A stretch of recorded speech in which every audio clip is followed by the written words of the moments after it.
get any compensation for farm losses, injuries, and loss of lives, primarily because their names are deliberately omitted from the KWS compensation data. The petitioners seek the intervention of this House in urgently addressing this ongoing crisis by securing the erection of an electric fence from Athi River to Mutito and Day Town, compelling the KWS partners to respect farmlands and to undertake requisite corporate social responsibility, including provision of water to all surrounding towns and villages, securing the gazettement of the Gaindethia settlement scheme, which is gazetted as a game reserve despite having people living in it, and securing the timely compensation of all affected Mutito and Day residents. Honourable members, pursuant to the provision standing under 227(1), this petition stands committed to the Departmental Committee on Environment and Natural Resources. The committee is requested to consider the petition and report its findings to the House and to the petitioners in accordance with its standing order 227, subsection 2. I thank you.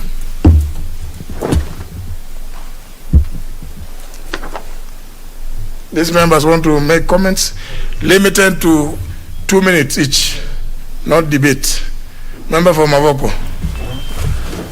Thank you, Mr. Speaker. Indeed, I agree with the petitioners. Mr. Speaker, the issue of human-wildlife conflict is real.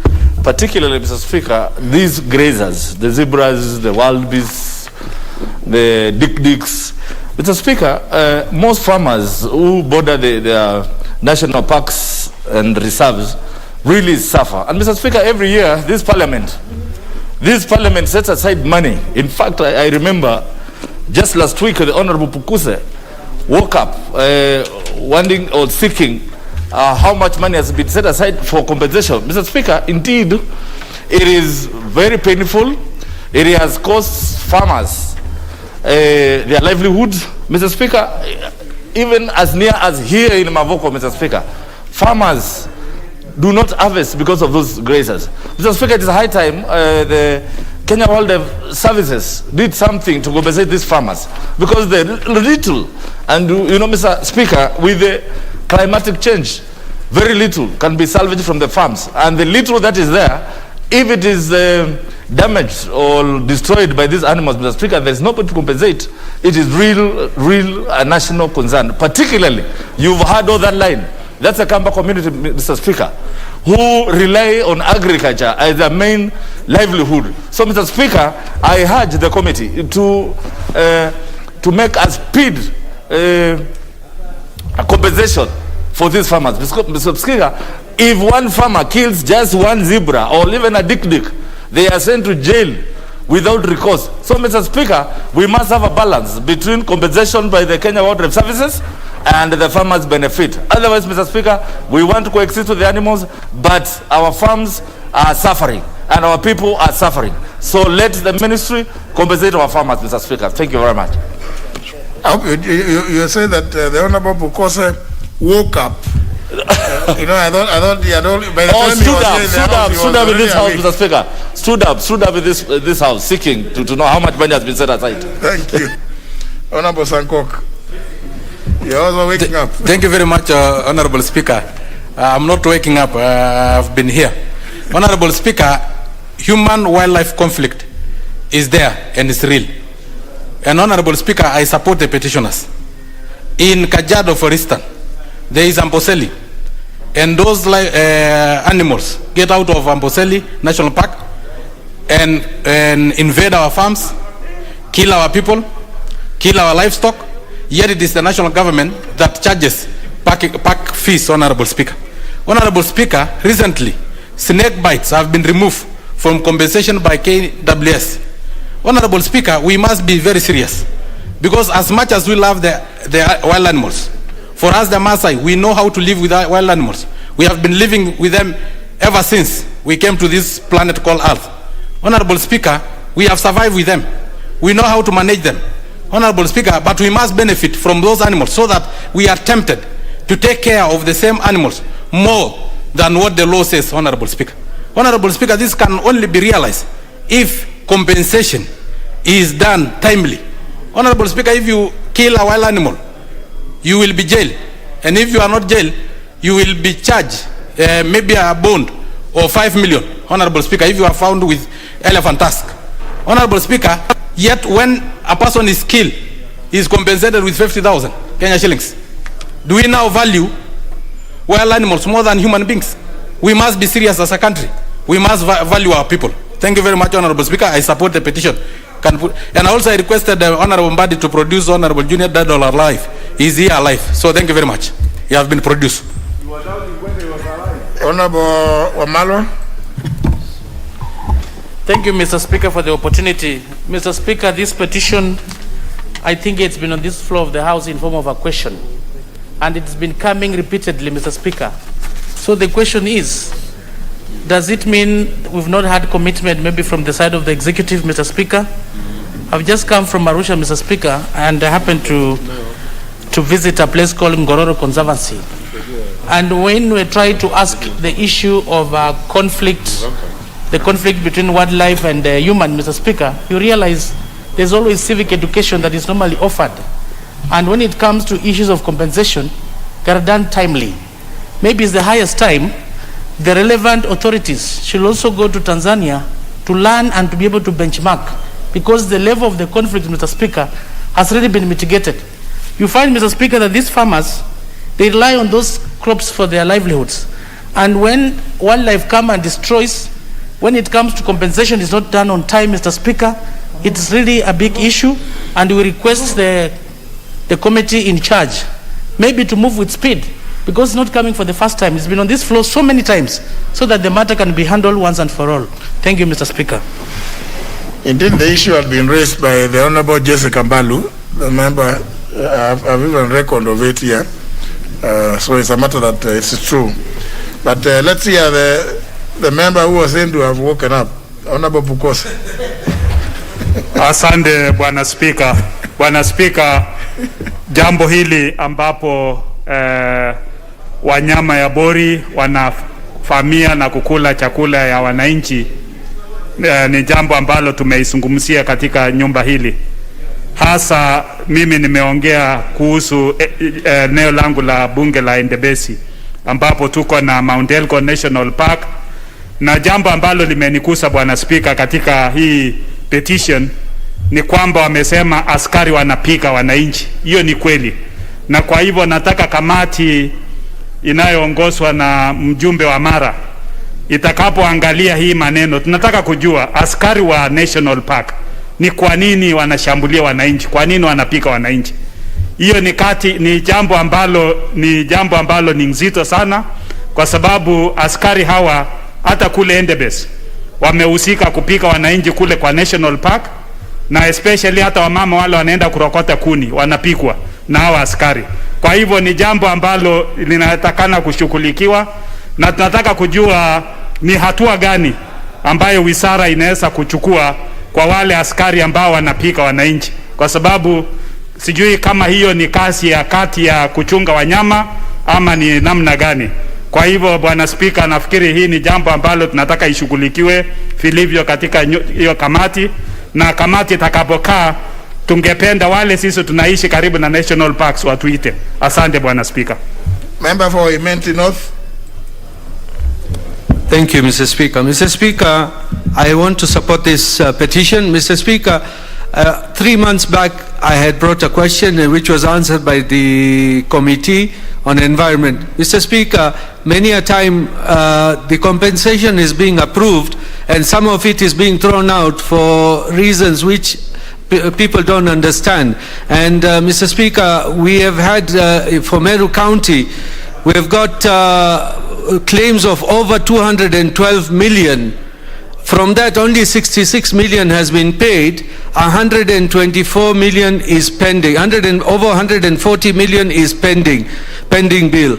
And Mr. Speaker, like what Honorable Dwale was saying yesterday, the Treasury and the ministries need to make a point of paying these pending bills. How many years will we be having pending claims of wildlife when people are not being paid? People have been killed by wildlife, and the claims have never been paid by KWS because of probably funding or something or the other.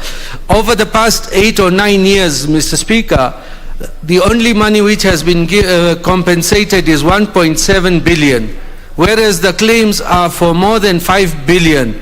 So I think we need, as a parliament and as the budget committee as well, needs to look into it so that people get paid on time, because many claims are there. And the other thing is KWS needs to get serious, because when people lodge their claims, they are not being told why the claims have been rejected.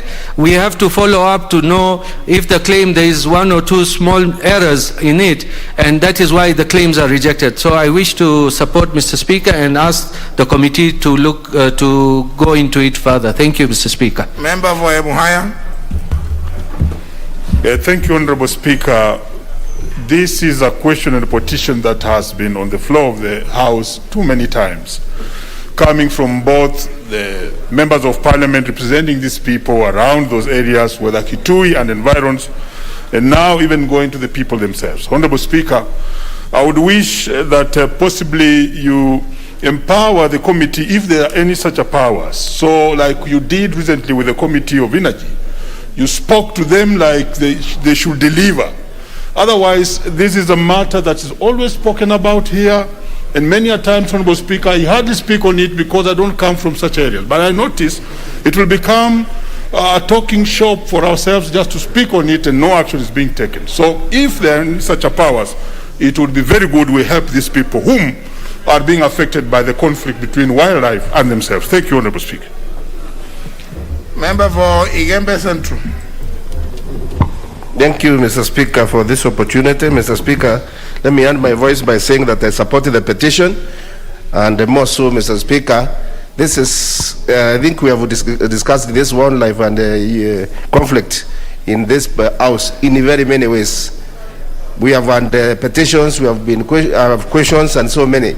But unfortunately, Mr. Speaker, and I remember I said it here again, there's a problem with the KWS in that they don't take these compensations very seriously. They ask people to fill the forms, assessments are done, but those forms are ever there. Last time I went to Langata to ask for the same for my people, Mr. Speaker. They said that they don't get budget for it. But I told them whatever money they get from the checker they should have a small budget for the same. The other day I saw the minister where he was somewhere in Baringo. He was there and he was giving some money for compensation. So it doesn't take the minister to go and take compensation money. It should be there in book, and each and every person is compensated. Mr. Speaker, also there's an issue of snakes. They say that they don't compensate the snakes because there are some people who keep snakes as pets. So they don't know if it is a wild snake or a pet snake which bit you. We have so many claims from Meru National Park where snakes have bitten people, but they say they don't compensate on snakes. I'm wondering if snakes are not wild animals, and I will see them keeping them. So it should be looked into seriously, Mr. Speaker. Thank you. Member for Marakwet West. Thank you, Honorable Speaker. I also want to make comments on this particular petition, and we have done it several times in this House, Honorable Speaker. I think we know that we have coexisted for a long time with wild animals, but in the recent past, I don't know what is happening. The produce, our crops, especially along Riepale, we are partnering with we are neighboring Rimoi Game Reserve, and most of our farmers have lost their crops and there's no compensation. I think as a house, what we need to do is, when we are appropriating, when we are doing the estimates, we need to maybe just allocate KWS good money. If it is that 5 million we allocate, and they pay once and for all, so that every year we give an annual maybe 1 or 2.5 billion, so that the farmers and also those who are killed maybe by the wild animals are given compensation. But if we just continue to lament and we are the ones who are appropriating, then we are going nowhere. So thank you, Honorable Speaker. Member for Kangudo. Thank you, Honorable Speaker, for giving the opportunity to add my voice on this petition. Honorable Speaker, we have had many petitions and questions on matters of conflict between wildlife and human beings. And if you see our country, we have really gained a lot in tourism in terms of making money through the animals. these animals, the wildlife, they are managed by human beings. And we human beings, we are the one gaining and we are not able to manage them. So this is an era of individual, Honorable Speaker. And it's the high time we need to take, people need to take their responsibilities, because there is nowhere the Lion Nairobi National Park will take care of themselves. The people who are getting money from this wildlife are the people who are managing the KWS. The same way the economy is gaining money through the tourism, so we need to add more voice in terms of taking our wildlife and trying to solve the conflict between human beings and the animals. Also, many areas where we have the game park, you get also the people who are assigned to take care of the animals. They are not taking care of the animal. They are going to extend or do the job which are not assigned. Some areas you get the roadblock being put by Kenya Wildlife soldiers in terms of taking care of the animals. So, Honorable Speaker, the high time this committee need to go to all the national park visit and check the responsibility of people who are concerned and how the wildlife be taken care. Thank you very much, and I support. Member for Nakuru East, Town East. Thank you, Honorable Speaker. I rise to support the petition. But, Honorable Speaker, it is also important for this House to realize the importance of budgets. Honorable Speaker, irrespective of what we say and the petition and the recommendations by the committee, Honorable Speaker, if you remember in the last Parliament, Honorable Amina Abdallah, I think she was the Chair of Environment, at one point she rose on her feet and advised the House that there is nothing much that can be done by the ministry if there are no budgets for that. So, Honorable Speaker, I think as much as we speak here as members of Parliament, there is a need for us now that, again, it's unfortunate because the budget making process is gone. And without budgets, then the ministry will not be able to do that. So, Honorable Speaker, I want to believe that it is important for the House as we rise for us to discuss and agree on matters of budgets. Otherwise, without budgets, then there is nothing that can be done. And of course, Honorable Speaker, I remember when we were passing the Wildlife, is it called Wildlife and Conservation Act, now is as it is. Honorable Speaker, I remember that time I did try to push for removal of they removed the monkeys again. Monkeys are no longer, and in my place, Honorable Speaker, in a ward called Lakeview, monkeys have become a nuisance and biting people, and people have to go. So again, these are some of the things that we need to, but without budgets, Honorable Speaker, it will be very difficult for us to be able to address. Thank you. Member for Kandui. Thank you, Mr. Speaker. I also wish to support the petition, Mr. Speaker, and as you are aware, we all are aware, the question of human-animal conflict has been with us for some time. It is important that a structured manner, a good way of ensuring that we deal with this problem once and for all. It is something that we have seen the people around the park, and even in Bungoma, Mr. Speaker, you know, the animals descending from the forest, from Mount Elgon, where Honorable Kapondi represents, they come to destroy food. They destroy, they steal goat and cow, Mr. Speaker. And they also kill people.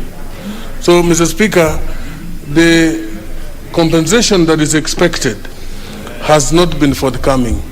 We've been told how much has been expended on compensation of people who have suffered loss of property or even injuries at the expense of wildlife, Mr. Speaker. But most important, I join colleagues in ensuring, the people who are expected to preserve and protect animals should not harass Wananchi, Mr. Speaker. They should not go beating up Wananchi wherever they are. They should be able to help Wananchi, protect the animals and help Wananchi and make them friends, Mr. Speaker, so that they can also help in ensuring that this important resource for our country is protected and it benefits the entire country. I thank you, Mr. Speaker. Honorable Obo Mohamed. Asante Bwana Spika, nami kupata hii nafasi ya kusema katika hili ombi. Ombi hili ni muhimu na unga mkono. Kwa hakika watu wengi wanapata shida. Kuna pande zote za Kenya. Lamu sisi ndo kuna shida zaidi. Tuna hiyo paka ambayo iko hapo lakini haitusaidii bali kutuumiza. Afadhali sehemu zingine kama Masai Mara angalau wanasaidika kwa upande mwingine. Sisi kwetu katika pesa ambayo imetolewa ya malipo zaidi ya miaka 10 sasa hii imetolewa milioni 6 peke yake. na kuna watu wengi wameathirika na wanyama, kisha ametuumiza zaidi. Sisi ni watu wa bahari, wanyama karibu wote wa bahari waliwatoa. Ukifika baharini, ukipigwa na, kuna mnyama anaitwa yeda, ukikupiga huyo hulipwi. Ukipatikana na papa haulipwi. Na kule tuna wanyama msituni na wanyama baharini. Na saa nyingine unaenda baharini na unapata hata mamba ndani ya bahari kwa sababu wako karibu na maji ya mto. So sisi tuna shida nyingi, lakini huyu waziri tena anatoka coast huko, lakini hata sijui ni kwa nini huko Lamu amekusahau, kwa sababu vile kuko mbali, watu wanalipwa, ikibakia kidogo ndio inarushwa Lamu. Nataka waziri ajue balala kwamba Lamu ni Kenya na Lamu ni pwani. Asante Bwana Speaker, asante.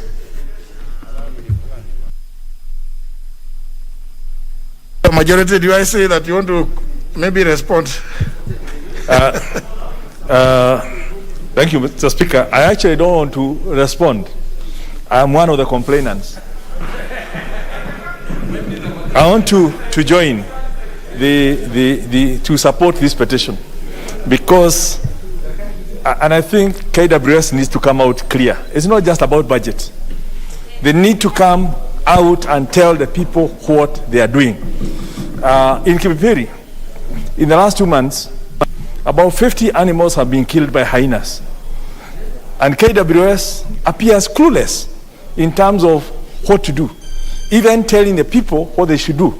Now, hyenas are not the kind of wildlife that attracts tourists.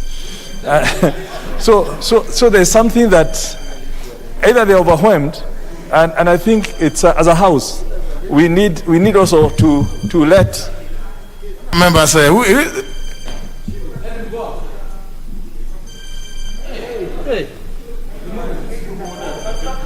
Sergeant at Arms, can you locate that gadget and confiscate it? No, just Sergeant. Yeah, thanks.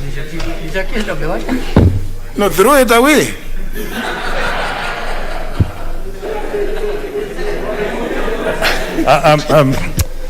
Sorry about that. I think it just shows how a small irresponsibility can disrupt the whole house. But the point I was making is KWS has been mandated to take care of wildlife and protect the people and avoid this conflict. And this is a matter that has been discussed in this house for a long time. But the fact that there are complaints all over shows that there's a failure somewhere. So I would like to ask, my time was taken by the phone, that as the committee looks into that specific area, I think we need to look at the generic issue of why are there complaints across the entire country and what needs to be done so that we avoid this issue of farmers losing their livestock, farmers losing their crops to animals, yet there should be some coexistence organized through an institutional framework with KWS, protecting the wildlife and the interference with the people. Because it's painful, and I can see when the photographs have been sent of the animals that have been mauled by these hyenas, it talks to pain, and you can see the people are being deprived of their livestock, by these hyenas, and there's nothing much you can do. And KWS seem to be saying there's nothing much we can do. So what are the people supposed to do? I would like the committee to actually get deeper into that. Budgets notwithstanding, let them come out and explain to the Kenyans what they should do if KWS cannot do anything. Thank you, Honorable Speaker. I think honourable members, there have been sufficient comments. Let the petition go to the committee. I know that there are several others who are willing to comment, especially the members from Narok. I can see very many. No, but you see, it is not debate. This was just merely comments, and it is limited. If you look at our standing orders, it's limited. We can't. We know here in this house we cannot talk endlessly. Here we follow the rules. So move to the next order. Order number 5, papers. Leader of the majority party. Thank you, Honorable Speaker. I beg to lay the following papers on the table of the House. today, Wednesday, June the 30th, 2021, afternoon sitting. Number one is the price stability target and the economic policy of the government for the financial year 2021-22 budget. And two, the report of the Auditor General and financial statements in respect of the TVET curriculum development assessment and certification council for the year ended 30th of June 2020 and the certificate therein. Thank you, Honorable Speaker. The Chairman, Departmental Committee on Transport, Public Works and Housing. I thank you, Honorable Speaker. Honorable Speaker, I beg to lay the following paper on the floor of on the table of the House today, Wednesday, June 30th, 2021, afternoon sitting. Report of the Departmental Committee on Transport, Public Works and Housing on its consideration of a petition regarding the approval of application and use of new builds, low-cost construction technology. I thank you, Honorable Speaker. It is new builds, isn't it? New builds, yeah. New builds. Yes. Not the way they wrote. Not the way it is written here. Yes. No, it's wrong. I remember the petition was about new builds. Yeah, builds. Yeah. From Honorable, yeah. Thank you. Yes. Thank you, Speaker. Very well. Next order. Order number 6, notices of motion. Honorable Wamunyinyi. Thank you, Honorable Speaker. I beg to give notice of the following motion. That pursuant to the provisions of Section 43, Subsection 4 of the National Government Constitutional Development Fund Act 2015 and Paragraph 5, Subparagraph 2 and 10 of the National Government Constitutional Development Fund Regulations 2016, this House approves the list of nominees for appointment to the following two constituency committees of the National Government Constitutional Development Fund, laid on the table of the House on Tuesday, June 15, 2021. 1, Kipipiri constituency, and 2, Matungu constituency. I thank you, Mr. Speaker.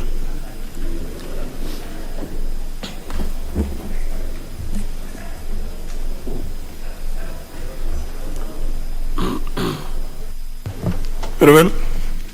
Next order. Order number 7, questions and statements. I've got a first segment, and there's been a special request made by the member for Kwanza to be allowed to ask his question first. The request has been granted. Honorable Wanyonyi. Thank you so much, Mr. Speaker. My question is 219 of 2020-21 to the Cabinet Secretary for Works, Sanitation and Irrigation. Could the Cabinet Secretary provide the status of the desiltation of Kapsitweti, Aseka, Marinda dams in Kwanza constituency? 2, what other projects has the ministry planned regarding construction of the dams and water plants in Kwanza constituency so as to provide water for irrigation and household uses? Thank you, Mr. Speaker. Question will be replied to before the Departmental Committee on Environment and Natural Resources. We refer to the order. Next question is by the member for Konoin, Honorable Brighton Yegon. Thank you very much, Mr. Speaker. I'd like to ask question number 208 of 2021 to the Cabinet Secretary for Labor and Social Protection. Question number 1. Could the Cabinet Secretary state the immediate plans put in place by the ministry to address the impending retrenchment of over 50,000 tea pluckers in Bomet and Kericho counties in view of introduction of mechanization of tea plucking by multinational such as Unilever Tea, James Finlay, and Williamson Tea Kenya? Number 2, what measures has the ministry put in place to ensure that the implementation of the planned mechanization does not lead to collapse of small and medium-sized enterprise and the overall economy of the region?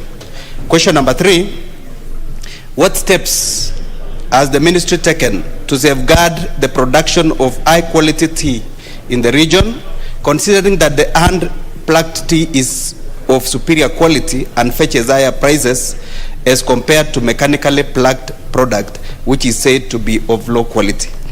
Question number 4, what mitigation steps, if any, has the ministry caused the multinational firms to put in place so as to protect the health of the tea workers, given the health risks posed by the excessive and continuous exposure to hazardous fumes emitted by the tea plucking machines, and also continued use of the machines? Thank you very much, Mr. Speaker. The question will be replied to before the Departmental Committee on Labor and Social Welfare. The question by the member for Belgut, Honorable Koech. Thank you very much, Mr. Speaker, and my sincere apologies. This question has come up twice and I've not been there. I apologize. My question number 211 of 2021, I want to ask the Ministry of Education. Number 1, with regard to the recent Form 1 intakes, could the Cabinet Secretary explain the policy pertaining to students who are unable to travel to the secondary schools of the admission due to long distance, and what is the role of the school's management on such admissions? Question number 2, could the Cabinet Secretary further considering advising all county and sub-county schools to admit students who are within their locality but are unable to travel to schools in distant areas? And number 3, what measures has the ministry put in place to address the huge number of students admitted to secondary schools which lack necessary infrastructure to accommodate the expansion, particularly students admitted to Belgut Starehe boys and Belgut Starehe girls, considering these are special schools initially meant for orphans and needy students from within Belgut constituency? And finally, what immediate steps has the ministry taken to ensure that huge number of students admitted to Belgut Starehe boys and Belgut Starehe girls are provided with the necessary facilities in form of dormitories, classes, and teaching staff? Thank you very much, Mr. Speaker. Right. Question will be answered before the Departmental Committee on Education and Research. Next by the member for Changamwe, Honorable Omar Mwinyi. Thank you, Mr. Speaker. I stand to ask the Cabinet Secretary for the Cabinet Secretary for Tourism and Wildlife the following question. Question number 216 of 2021. What measures has the ministry put in place to revive the Akamba handicraft industry and soapstone carving business, which is on the verge of collapse due to the myriad challenges facing the cottage industry? Thank you, Mr. Speaker.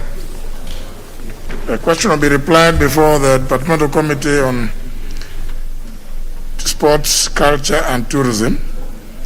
Next question by the member for Mwingi West, Honorable Charles Ngosia.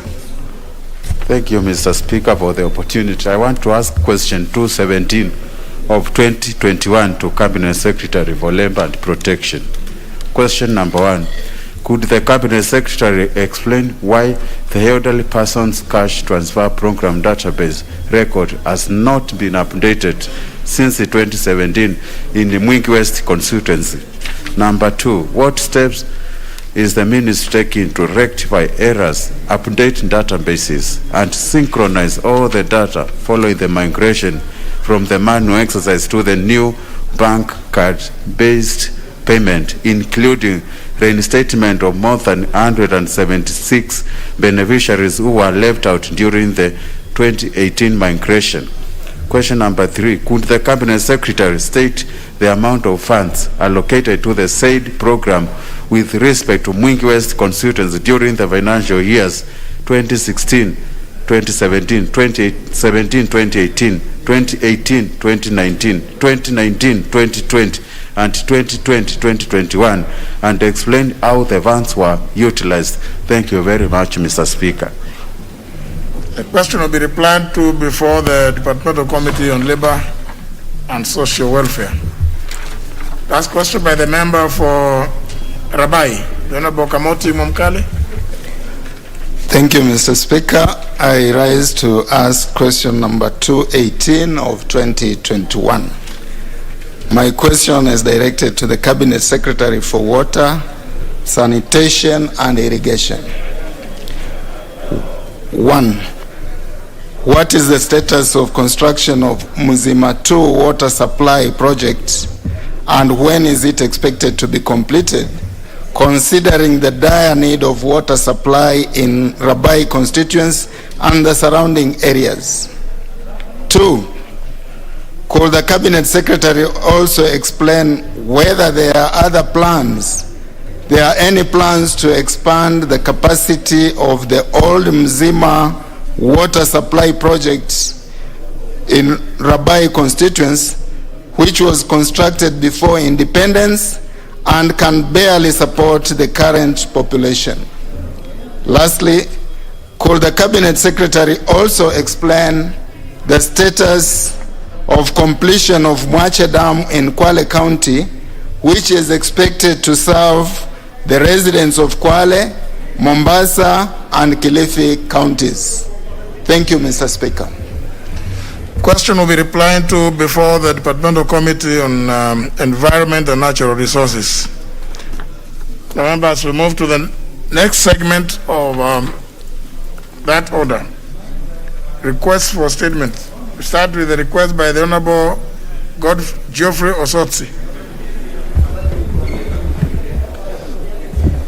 Honorable Speaker, pursuant to Standing Order 44-2C, I wish to request for a statement from the Chairperson of the Departmental Committee on Health regarding a comprehensive vaccination plan against COVID-19 pandemic.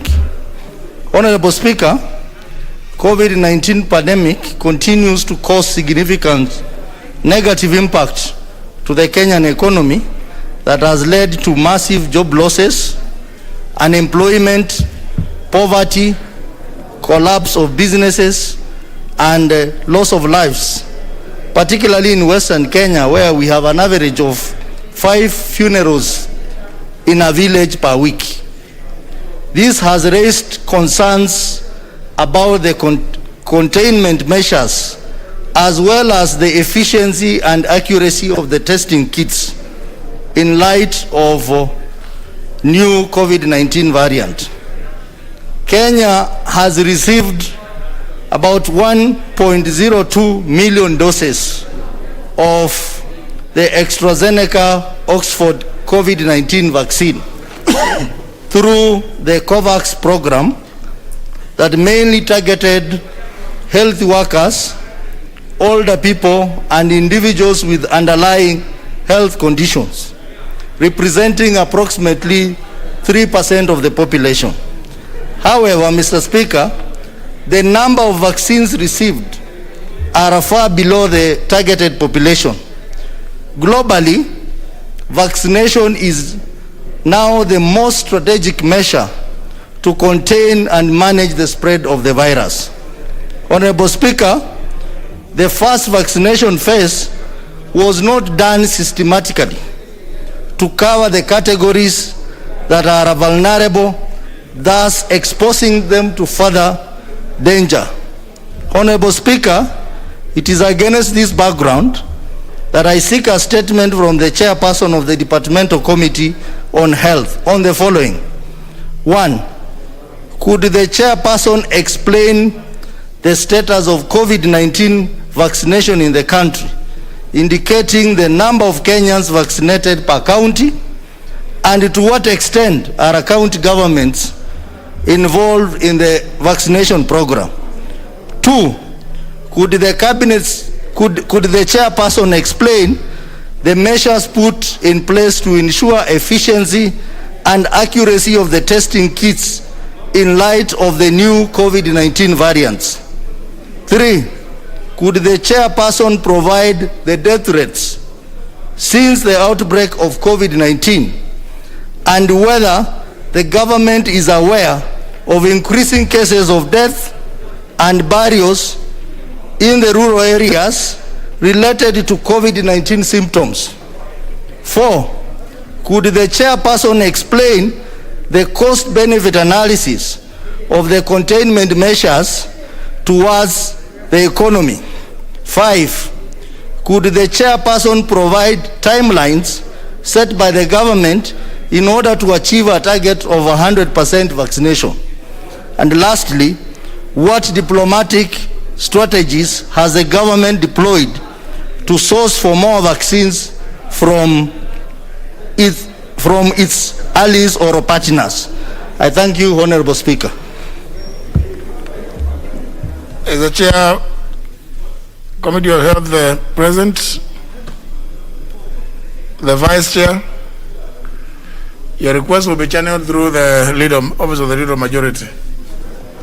Next, request by the member for Kuresoi South, Joseph Kipkoski.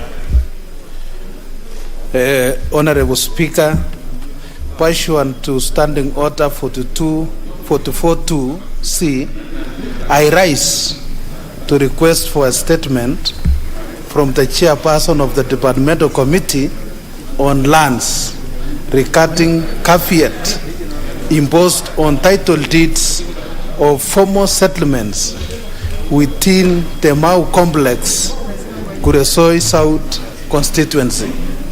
Honorable Speaker. Honorable Kinyanjui, what have you done? Don't Kinyanjui carry. You walked from there, cross this way, now you are this way, you are cross this way. This is the floor of the House. Honorable.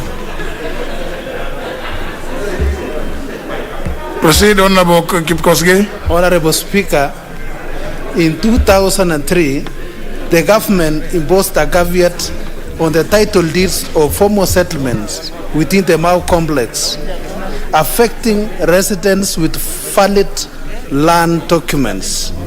The affected areas covers above 67,500 acres of land in Olonguruwoni, Kiptakich, Tinet, and some parts of Keringet ward areas, rendering the said title deeds worthless for any financial or any other transaction, as well as public and private infrastructural developments.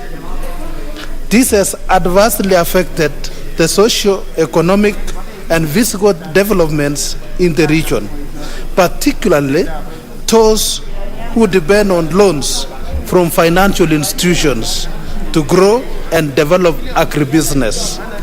Honorable Speaker, it is on this background that I seek a statement from the Chairperson Committee on Departmental Committee on Lands on the following.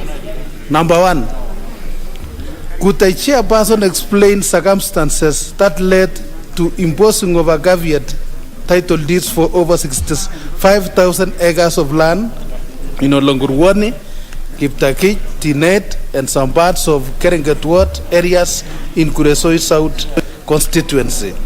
Number 2, what urgent steps the government is taking towards lifting of the said caveat, considering that it has negatively affected the socio-economic development in the region, but from financial institutions to grow and develop agribusiness? I thank you, Honorable Speaker. The Chairperson, Committee on Lands, certainly she is not in the House.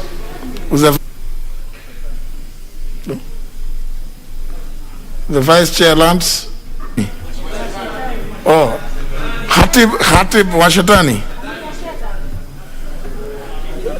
Now that both are absent, let the request be channeled through the Office of Leader Majority. The request will be channeled through the Office of the Leader Majority. The next request is by the member for Isiolo, the Honorable Rehema Jaldes. Thank you, Mr. Speaker.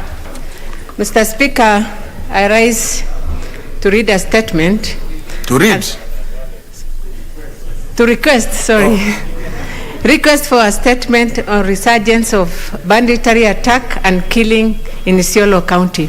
Honorable Speaker, pursuant to Standing Order 44-2C, I seek to request for a statement from the Chairperson, Departmental Committee on Administration and National Security regarding resurgence of banditry attacks and killing in Isiolo County. Honorable Speaker, the insecurity situation in Isiolo County has escalated and reached alarming levels. The residents of Isiolo County can no longer participate in meaningful economic activities due to fear of banditry attacks. The attacks have resulted in loss of lives, loss of livestock, and destruction of property. Over the last 1 month alone, several incidences have been reported to authorities, but no action has been taken by the government. The incidences are as follows.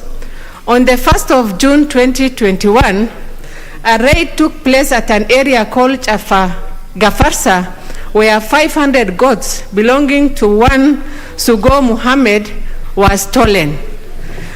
On 12th June 2021, a raid took place at the same area where 5 persons, namely Idris Godana, Galgalo Wario, Abdullahi Nuno, Ali Yaro, and Abdulkadir Nuro were killed, and 800 goats belonging to Nuno Kulo and Gale Bule were stolen. On 12th June 2021, 5 people were killed in an attack at Buffalo Spring. On 23rd June 2021, 5 people were killed in an attack at Buffalo Spring. On 23rd June 2021, another attack took place at another place called Madowale, where 5 people, namely 3 women, Hadija Kosar, Sharu Bolu, Mole Hussein, Sharara Abdi, and Abdirizak Abdi were killed, and a generator burned to ashes. On 23rd June, the same day, another raid took place at an area called Kom, where 60 goats belonging to one Guyo Bagaja was stolen. And on 25th June 2021, another raid took place at a place called Bojidera, where one person, namely Alio Muhammad, was killed, and 3 people, namely Ali Adan, Yusuf Wario, and Rashid Roba, were injured. Honorable Speaker, the continued laxity by the security agency in Isiolo County and its neighboring counties have seen loss of many lives and livestock, which is a source of livelihood for the majority of the population. Therefore, Mr. Speaker, urgent intervention from the government is required to end this vicious attack. It is against this background that I seek a statement from the chairperson of the Departmental Committee on Administration and National Security on the following. What measure is the government taking to address resurgence of raids and banditry in Isiolo County? Number 2, what efforts are in place to arrest the perpetrators of the recent attack and recovery of the stolen animals? Mr. Speaker, we know these attacks are well planned, coordinated, and even at some point financed by the government. Therefore, Mr. Speaker, our heart is bleeding.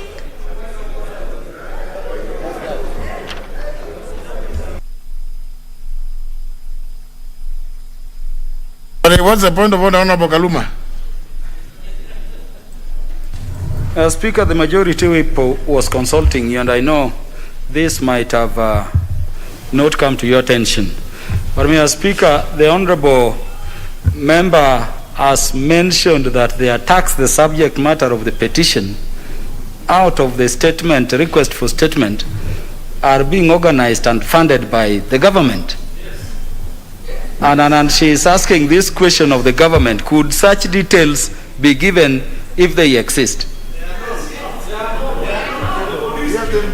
That the government is funding and perpetrating the attacks, the subject matter of the petition.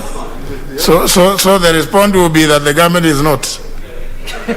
Well, the point, I think the point the Honorable Kaluma is making is, if you expect the statement then to come from government, and you have said the government is the one organizing, then the government will just give you an answer that the government is not organizing, and then maybe I don't know about Jaldesa, you had raised quite a number of serious incidences, and I thought they would require, very, very detailed responses.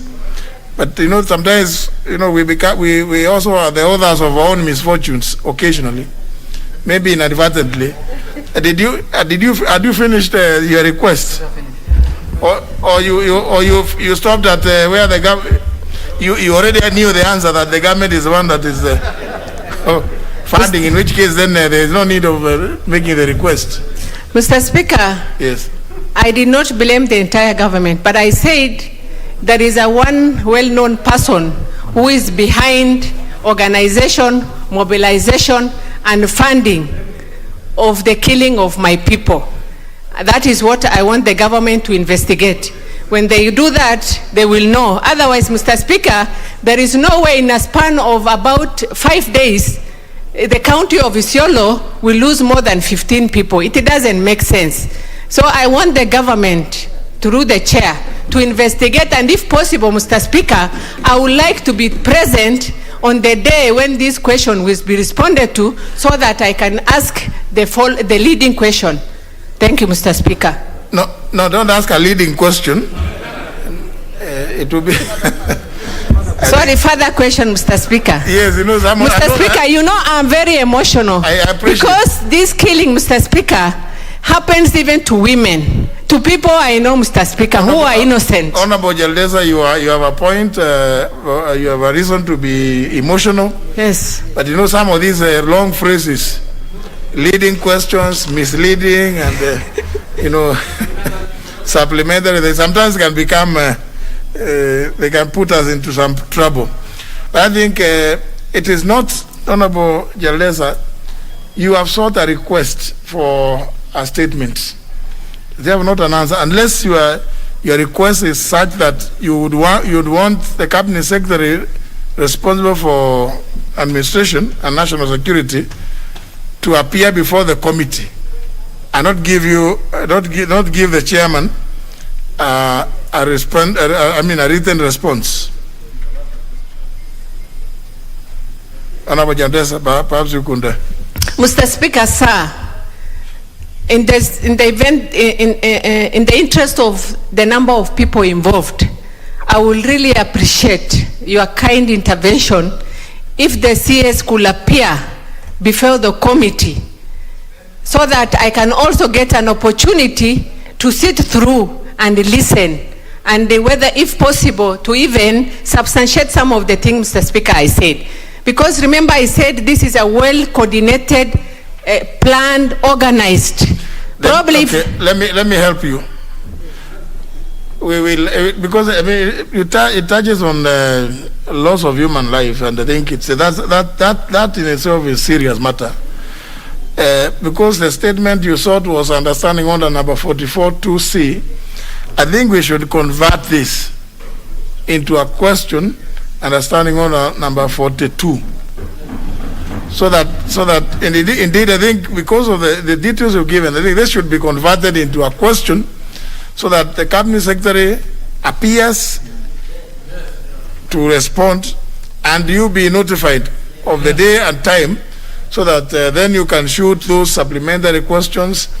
There may be no need for you to make substantiation, because then you will have taken it upon yourself to respond. But in the supplementaries, of course, you can make all other allegations or statements desiring a response from the cabinet secretary. So I think that's to assist that situation, because it's a grave one. 15 lives lost, I think, is not a light matter.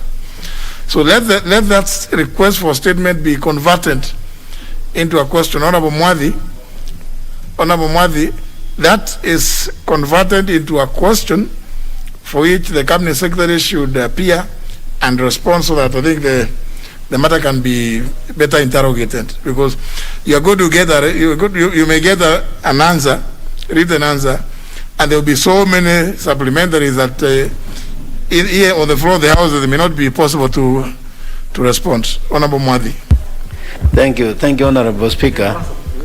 Honorable Speaker, I quite sympathize with the Honorable Member for the loss of life and the theft of livestock.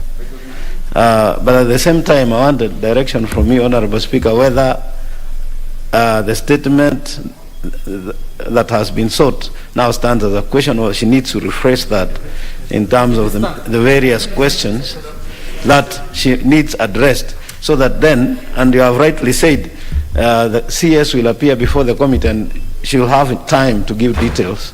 Yeah, so I just wanted that clarification. Yes. I've said that it be converted from a state request for statement into a question, so that the staff will now redraft it as a question directed to the Cabinet Secretary under Standing Order number 42, as opposed to request for statement under 44(2)(c). And I think, no, there's nothing out of order. We are still in the process. You see, point of order is not it's not an occasion for people to start raising issues about everything under the sun. There must be something which is not in order. Now, whatever I've done, it is within my power, understanding Order number 1, because it's not provided for. It was first styled as a request for a statement, understanding Order number 44, but listening to what the Honorable Member, the issues she has raised, I feel that the issues can best addressed in a question-answer session at which the Cabinet Secretary is present and responding. So, Honorable Mwenye, there's nothing out of order with that. Now, just relax. We are not engaged in an argument. The next request is by the Honorable Peter Kaluma. I thank you, Mr. Speaker. Speaker, this is a request for statement pursuant to Standing Order 44(2)(c) on the status of appointment of 6 judges recommended for appointment by the Judicial Service Commission.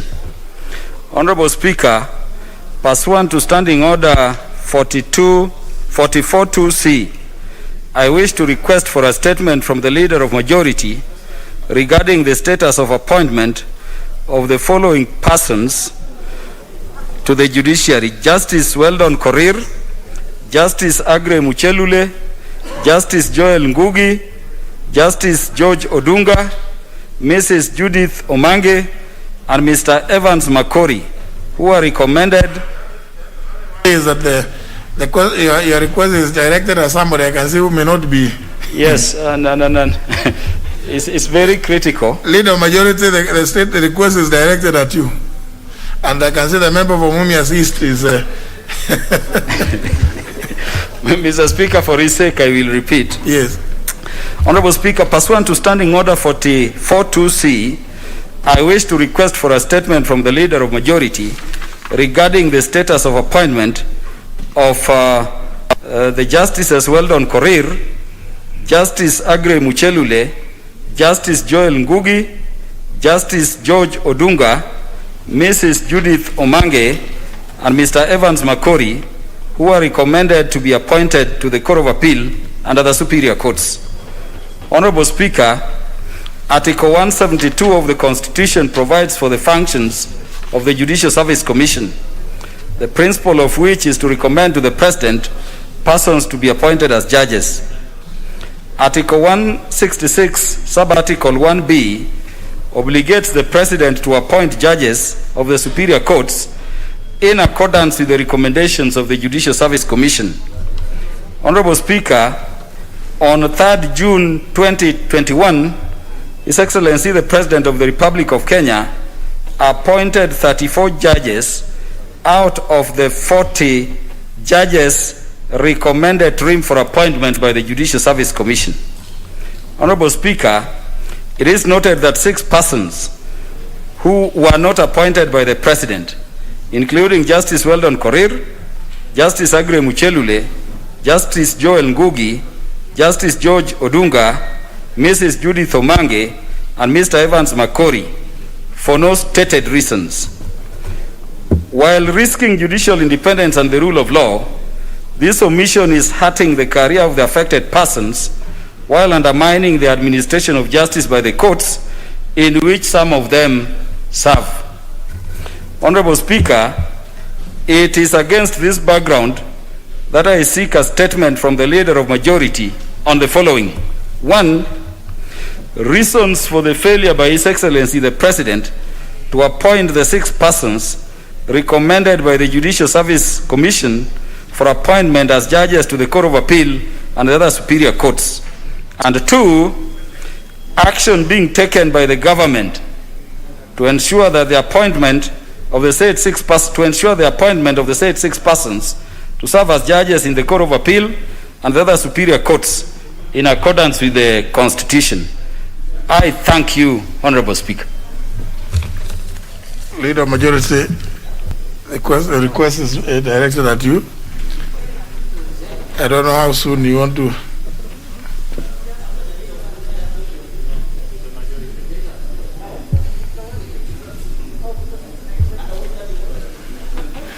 What does that mean? Your card is not there.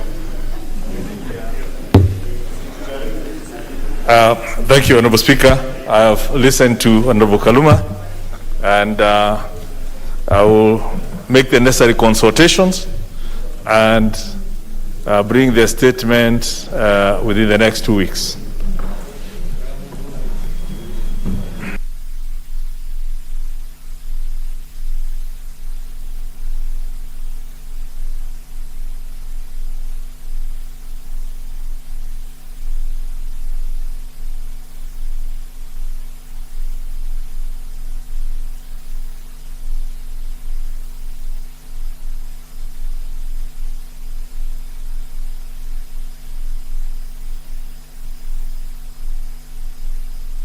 I imagine, I suspect that the Honorable Kaluma is happy.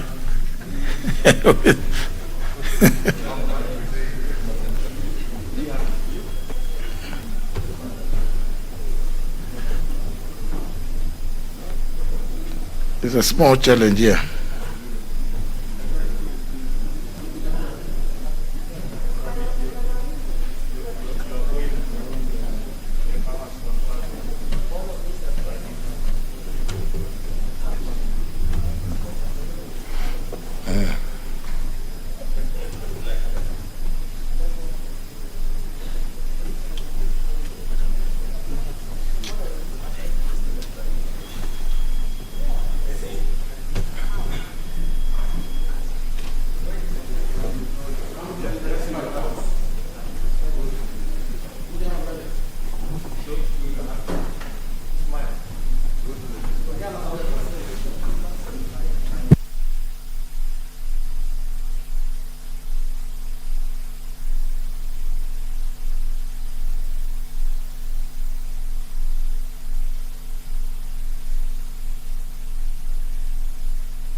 The IT people, can you give the mic to Honorable Kaluma?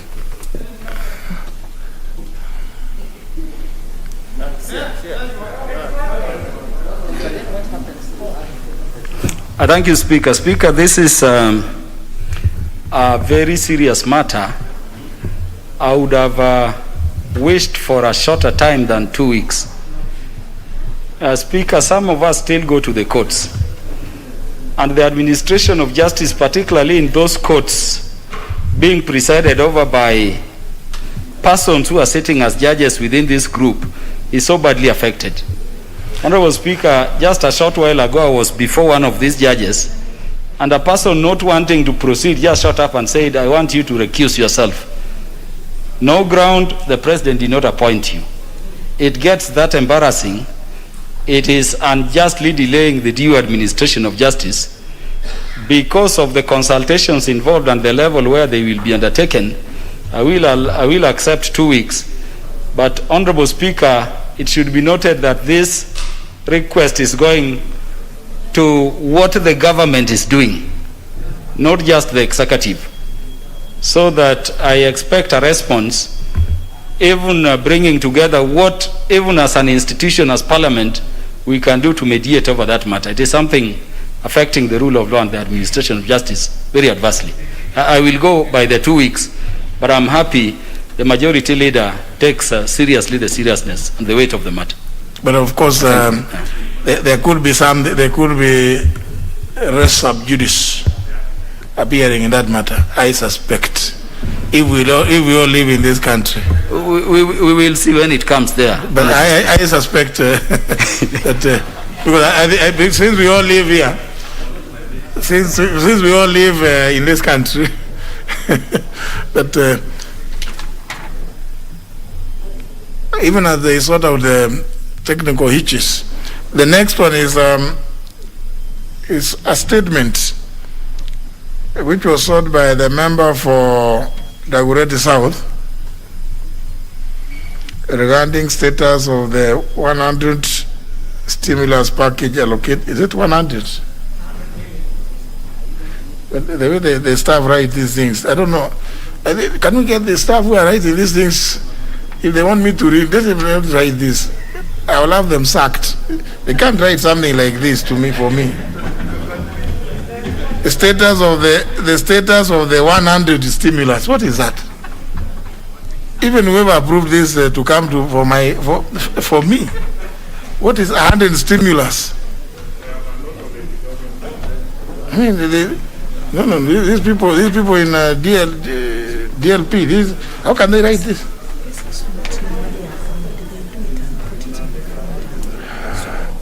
This is bad. This is bad. So, no, sorry. The thing is, the question is the status of the 100 million. I don't know, million cows or million goats. Again, stimulus package allocated to artists to cushion them against the COVID-19 pandemic. Now, the Honorable Patrick Makao Kingola, the chair of the committee, I have looked at this response. It is 30 pages. I think just give us a highlight. I hope you have given the Honorable Kiarie. Thank you, Chair. Thank you, Speaker. I hope you have given him a copy so that you can just give us the highlight. Because if we waited for you to read through the entire 30 pages, we will be here till cows come home. Mr. Speaker, I have done so. So just give us highlights. Thank you, Mr. Speaker.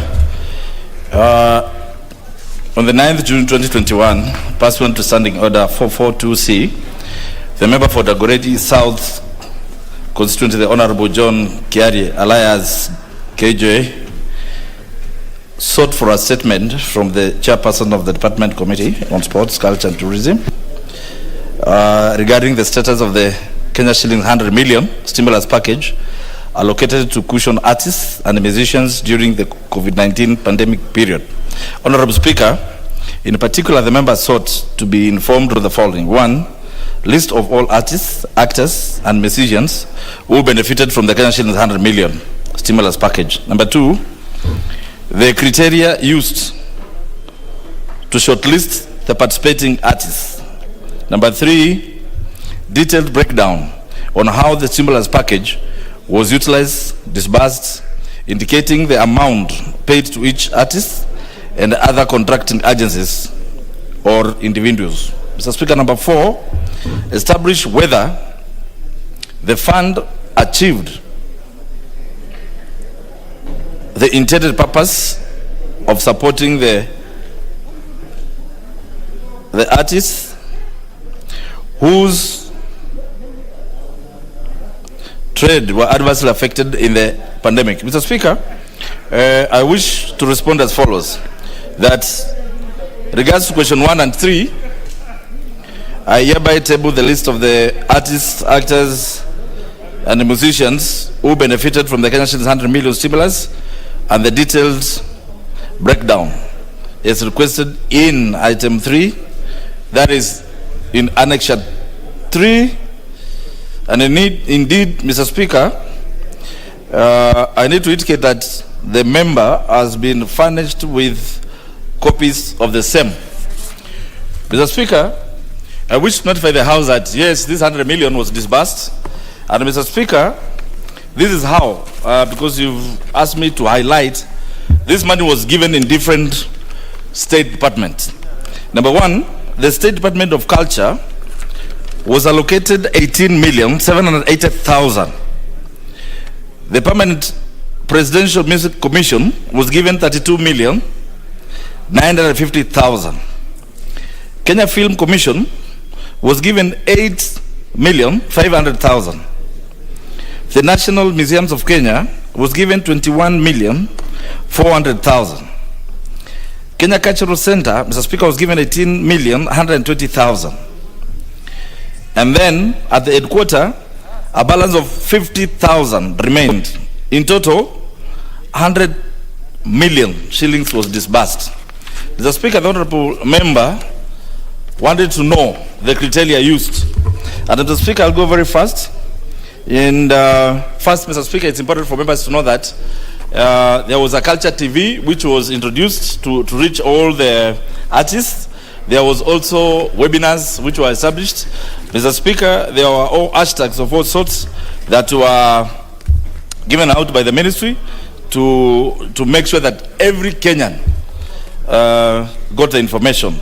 Mr. Speaker, the minister said that the eligibility criteria developed by the departmental committee required that the applicants, A, must be Kenyans with ID or a passport.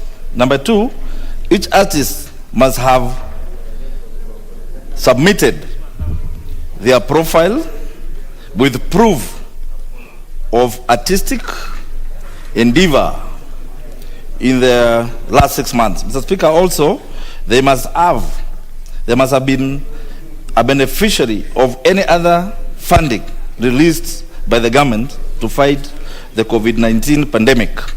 Such funding, Mr. Speaker, was not limited to royalties paid by the collective management organization, that is CMCs, cash transfers to the elderly, youth, or women. Mr. Speaker, also, the messaging was to revolve around the government and World Health Organization's measures to contain the spread of the COVID. Mr. Speaker, the classes which were considered were, first, the visual art, the comedy,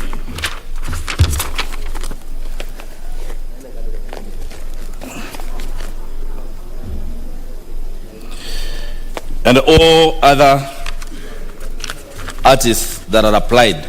Mr. Speaker, in question 4, the honorable member wanted to know whether the stimulus package achieved its mandate or intended purpose of supporting the artists. Yes, Mr. Speaker, it is indeed as per the attached list that was given by the ministry that I'm going to table in this house, and I'm sure the honorable member, once he goes through, his question will be answered, Mr. Speaker. And I want to say, yes, indeed, as a committee, we checked how that fund was disbursed, and many members, although most Kenyans, as usual, never got the information, either because of their remoteness of where they are, or others maybe didn't know. But Mr. Speaker, after questioning the ministry and the relevant agencies that were involved, alluded that they did everything within the medium of passing the information, and that they were sure that each artist received, and those who received and applied received the same amount, Mr. Speaker. So with your permission, Mr. Speaker, allow me to table the recipients from each sector that I mentioned before, Mr. Speaker, and they have been annexed from 1, 2, 3, 4 up to 5, Mr. Speaker. So, Mr. Speaker, with permission, allow me to table this so that any member who may have such questions, Mr. Speaker, can read from the table room. Thank you, Mr. Speaker. Honorable Kelly. Thank you very much, Mr. Speaker, and I'd like to first thank the committee under the leadership of Mheshimiwa and the members for quick response, Mr. Speaker. Mr. Speaker, the reason why I was seeking this statement is because the intent of the 100 million stimulus package was to shield and cushion artists during the pandemic period. Mr. Speaker, as we all realize, the pandemic is still here with us. The lockdowns are still here with us. The curfews are still here with us, meaning that people who are working in the hospitality industry, people who are in the entertainment industry, whether they are visual or performing artists, are still out there in the cold, not working. So for the ministry to respond to us and tell us that the intended purpose has been achieved is to not be very generous with the truth. Mr. Speaker, I received a very voluminous response, and I'm still combing through the documents up to and including a number of artists who are said to have been paid. But more importantly, Mr. Speaker, during this exercise of the disbursement of the 100 million Kenya shillings, there are many questions that still remain unanswered. One is, how do we identify an artist in this country? What qualification qualifies one to be an artist? Secondly, does such a database exist? Because if such a database existed, then we would have been able to go back to the ministry and say, out of all these people, the beneficiaries were the ones that you have listed. Finally, Mr. Speaker, and most importantly, the same ministry, so that they do not find themselves in a similar situation, will need to have to do the hard work. Mr. Speaker, the hard work includes putting up an intellectual properties policy. We can make laws here, Mr. Speaker, like we did with the amendment of the copyright laws. However, the laws should follow policy. We are putting the cart before the horse. So until we have an intellectual policy, intellectual property policy, we shall still be grappling in the dark on these matters that have to do with performers. Mr. Speaker, I'd like to authoritatively say that the intent that was envisioned by the head of state in giving this cushion to artists was not achieved. 100 million Kenya shillings is a drop in the ocean for the hundreds of thousands of artists who are suffering right now in the prevailing COVID situation. Thank you very much, Mr. Speaker. The follow-up issues, we will take them up through the necessary channels, because the ministry has given us a response. We will take up the other questions through the relevant channels. Much appreciated, Mr. Speaker. Honorable Pukosa, are you a performing artist also? Thank you, Honorable Speaker. Apparently, whenever I drive along the road, and many of you, when you drive along the road, you see some performing artists trying to earn a living in one way or another. And these people have been reduced to beggars, Honorable Speaker. Yet, these are people who are earning their livelihood in clubs and other places where they were performing. So I think this question by the honorable member, when I listen to what the response from the chair, 32 million went to the presidential music commission. You know, that is the bulk of it. These are, and when you look at even the division into the various groups, These are groups that, these are corporations that have budgetary allocation within the treasury. Did this money really reach to such performing artists? Because when we reduce people who are earning their livelihood, where they were getting whatever money they were getting, they were paying for their rent, they were taking their children to school, they were able to feed themselves. Now we've reduced them to come and perform on the road so that they can get on our sympathy.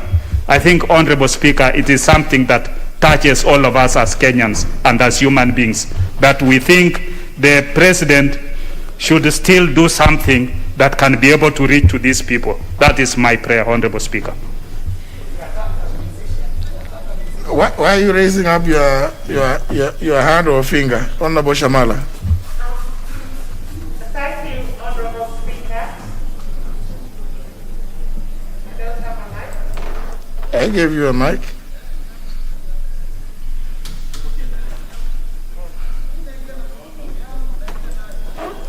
Thank you, Honorable Speaker. I think it's important, and I'm not sure if that report pointed out. I heard Honorable Kiaria talk about databases. What is clear is that we do have databases under and known as collective management societies, CMOs. And these CMOs are either for producers, they are for performers, they are for and other various artists. And it would be interesting to know that were these categories listed and what proportions of these monies went to these registered artists. But the registered artists are registered in these various organizations, and I'm not sure that the report captured that. So that would also be a very important aspect. How is it that the ministry, which formula, which methodology did they liaise with these collective management organizations or societies? There's another member who is raising up his hand, but let me, the ones who know how to use the gadgets. Honorable Wanga. Those who are raising hands up, please. Learn, I told you, it takes a very short time to learn how to use. Now you got fingers up and hands up. I'm not good. That's not the way I recognize you catch my eye. No, so don't raise hands up. Honorable Wanga. What's the problem with that? No, it's on, but it's not working. Thank you, Honorable Speaker. Honorable Speaker, I thank Honorable KJ for bringing up this issue of artists and how they shared in the stimulus package, and I thank the Honorable Chairman for that response. Honorable Speaker, we need to do more in support of our artists. And like the other day, Honorable Speaker, when we were speaking here on the issue of performing artists, especially musicians, and they create content, and then it is used, for example, as ringback tones, the skiza tunes that we have on our phones. But if you look at the sharing formula, it is such that the artists get peanuts, while the communication companies get almost 3 or 4 times more than what the artists who are the content creators are getting. So as we move forward, Honorable Speaker, this House, I think we need to take this matter of the artists seriously and do as much as possible to support them. We will be moving forward, Honorable Speaker, to bring amendments, including to the Copyrights Act, so that artists get their fair share when they put in their effort. Thank you, Honorable Speaker. I see the member for Funyula also wanted to weigh in. Yeah, thank you, Honorable Speaker. Member for Katanga doesn't know how to use the gadget, so. Thank you, Honorable Speaker. Or he just walked on his 2 feet without the card. I must commend my colleague, Honorable KJ, for bringing this issue. Honorable Speaker, those of us who interact with the youth from our constituency, who have ventured into performing artists, who have ventured into music and related works, are really suffering, Honorable Speaker. Honorable Speaker, the audience were mostly live performances. The audience was mostly during social events like weddings and the rest, and even churches, where they could get some little stipend or money to support their life. Honorable Speaker, the 100 million stimulus package that was provided is truly a drop in the ocean. I suppose and do trust that in the fullness of time, the Budget Appropriation Committee and the relevant committee might have to consult further with the relevant ministry to see what we can do to support these performing artists. I know, Honorable Speaker, there's a program in the ministry about recording and doing those kind of things. However, the program is underfunded and unable to reach all parts of the country. We hope that with time, the departmental committee will address and look at this issue. Thank you, Honorable Speaker. I see now the member for Gatanga has been shown how it is done. Thank you very much, Mr. Honorable Speaker, for giving me also a chance to make my contribution. Honorable Speaker, you are a great beneficiary of our cash crop, which is music. Honorable Speaker, Gatanga is known for producing a great number of musicians from Central Province. Honorable Speaker, we have over 3,000 registered musicians. And we have produced great stars like the late John DeMathew, Peter Kegia, Timona Mboro, Kariuki wake Arutara, DK Daniel Kamau, Wamobe, Gashadiwa Duo, Jeriwa Gatanga, Koikei, among our stars. But Honorable Speaker, when these payments were done, I want to confess our people never benefited. And Honorable Speaker, I've looked at the list which was given by the chairman of the committee. I've seen all the musicians were paid like 10,000. And Honorable Speaker, they should have categorized. Because Honorable Speaker, what happened when the president said that there will be 100 million to be paid to the musicians, the next day, some people, and including some of our friends, recorded a song the next morning. Honorable Speaker, and I can see them in the list, which is not fair. As Honorable KJ was saying, Honorable Speaker, the ministry does not have any data. It doesn't have any data. Because when we met with the musicians from our place, Honorable Speaker, they told me they received nothing, apart from 2. And that one, Honorable Speaker, is very unfair. Because looking at the list, I can see it has been spread to far-flung places where we don't have musicians. Honorable Speaker, I want to say our musicians have continued to suffer a lot. With the closure of the bus, Honorable Speaker, you know Mogidi is gone. And you know with Mogidi comes other things, Honorable Speaker. Our people are really suffering. Honorable Speaker, as we do our protocols, COVID protocols, Honorable Speaker, a way should be found of how we can assist the artists. Honorable Speaker, maybe I would like to request the Ministry of Health maybe to consider during lunchtime up to about 7, they allow some of these people to perform. Because these people have nothing to eat, Honorable Speaker, and they have invested their lives. They have invested their lives to produce music which Honorable Speaker has entertained you for this long. And Honorable Speaker, when you came to Mokoro Nyagadanga the other day to be crowned as a Kikuyu elder, it was unfortunate, Honorable Speaker, that we are not able to entertain you. And Honorable Speaker, next time you go to a forest somewhere, make sure you invite us so that we can entertain you. With those few remarks, I want to say thank you very much. Member for Kilividos. Thank you. We will also invite you, Mr. Speaker, too. But I would like to say this, the closure of entertainment places and the way our artists are treated has actually put them in a situation where they become beggars. Where I come from, I have a town called Watamu. Watamu has always been sustained as an entertainment town. But today, that town is completely dead. The tourists are not there, the bars are not there, the local tourists that come to that town are also not there. The money, the lady of majority remembers Mtwapa, but my focus is on Watamu. Now, the money that was supposed to be given from the 100 million, I remember a team from the presidential unit came to my town and said they are coming, there's a guy called Big Ted, somebody. Came there, they talked about that 100 million. They stayed there, talked to young people, and they left without giving them even a shilling, and yet they said they had brought the 100 million. It created a lot of excitement in the town that now that money is here. The artists were there that planned to now go and perform or do whatever these guys wanted to get the money, but they were never given. When I called these guys, they had already left for for Nairobi. That's the story of the 100 million. Nobody saw it. I didn't see it in my constituency. I didn't see it in Kilifi County.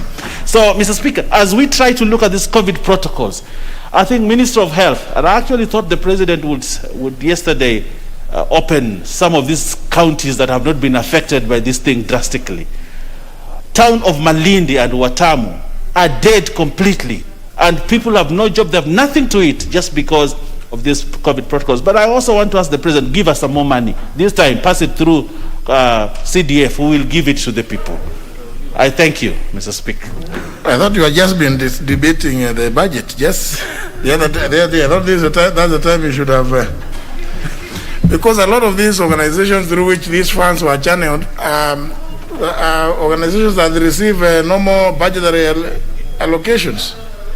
Because I see Department of Culture, Permanent Presidential Music Commission, Kenya Film Commission, National Museums, Kenya Cultural Center. National Museums also got, they got 21,600,000. But you see, all these are organizations that receive no more budgetary allocations. And therefore, if it is through them that the artists who are supposed to benefit register, then normally one would expect that then they should get greater allocation from you members when you are doing budget. Honorable Sankok.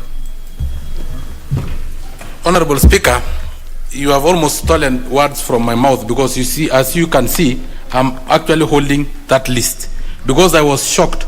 Department of Culture, 18 million. The Permanent Presidential Music Commission, 32 million.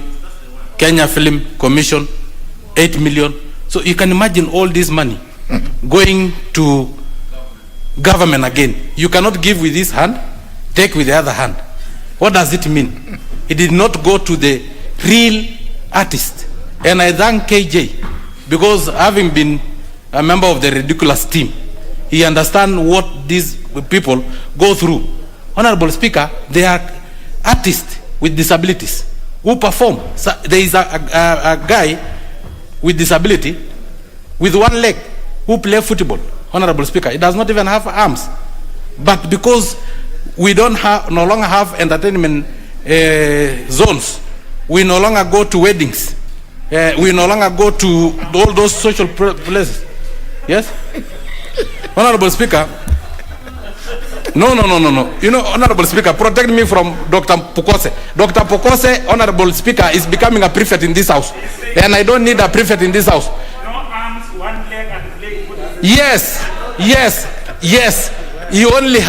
He does not have arms, and only have one leg, and using that one leg, he can play football.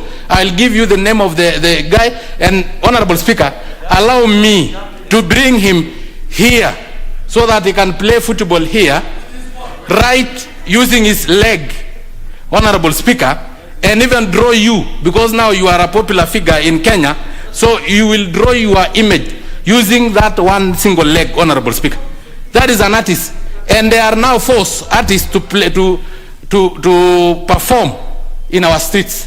How can a person with disability perform in the street, in the middle of cars, especially when we have crazy drivers like Honorable Pukos? Honorable Speaker, that is why I'm saying this money should have been given, divided to probably National Council for Persons with Disability, 30 million, so that artists with disability can be given, because they have the register. Anywhere else they register, Honorable Speaker, this money is channeled.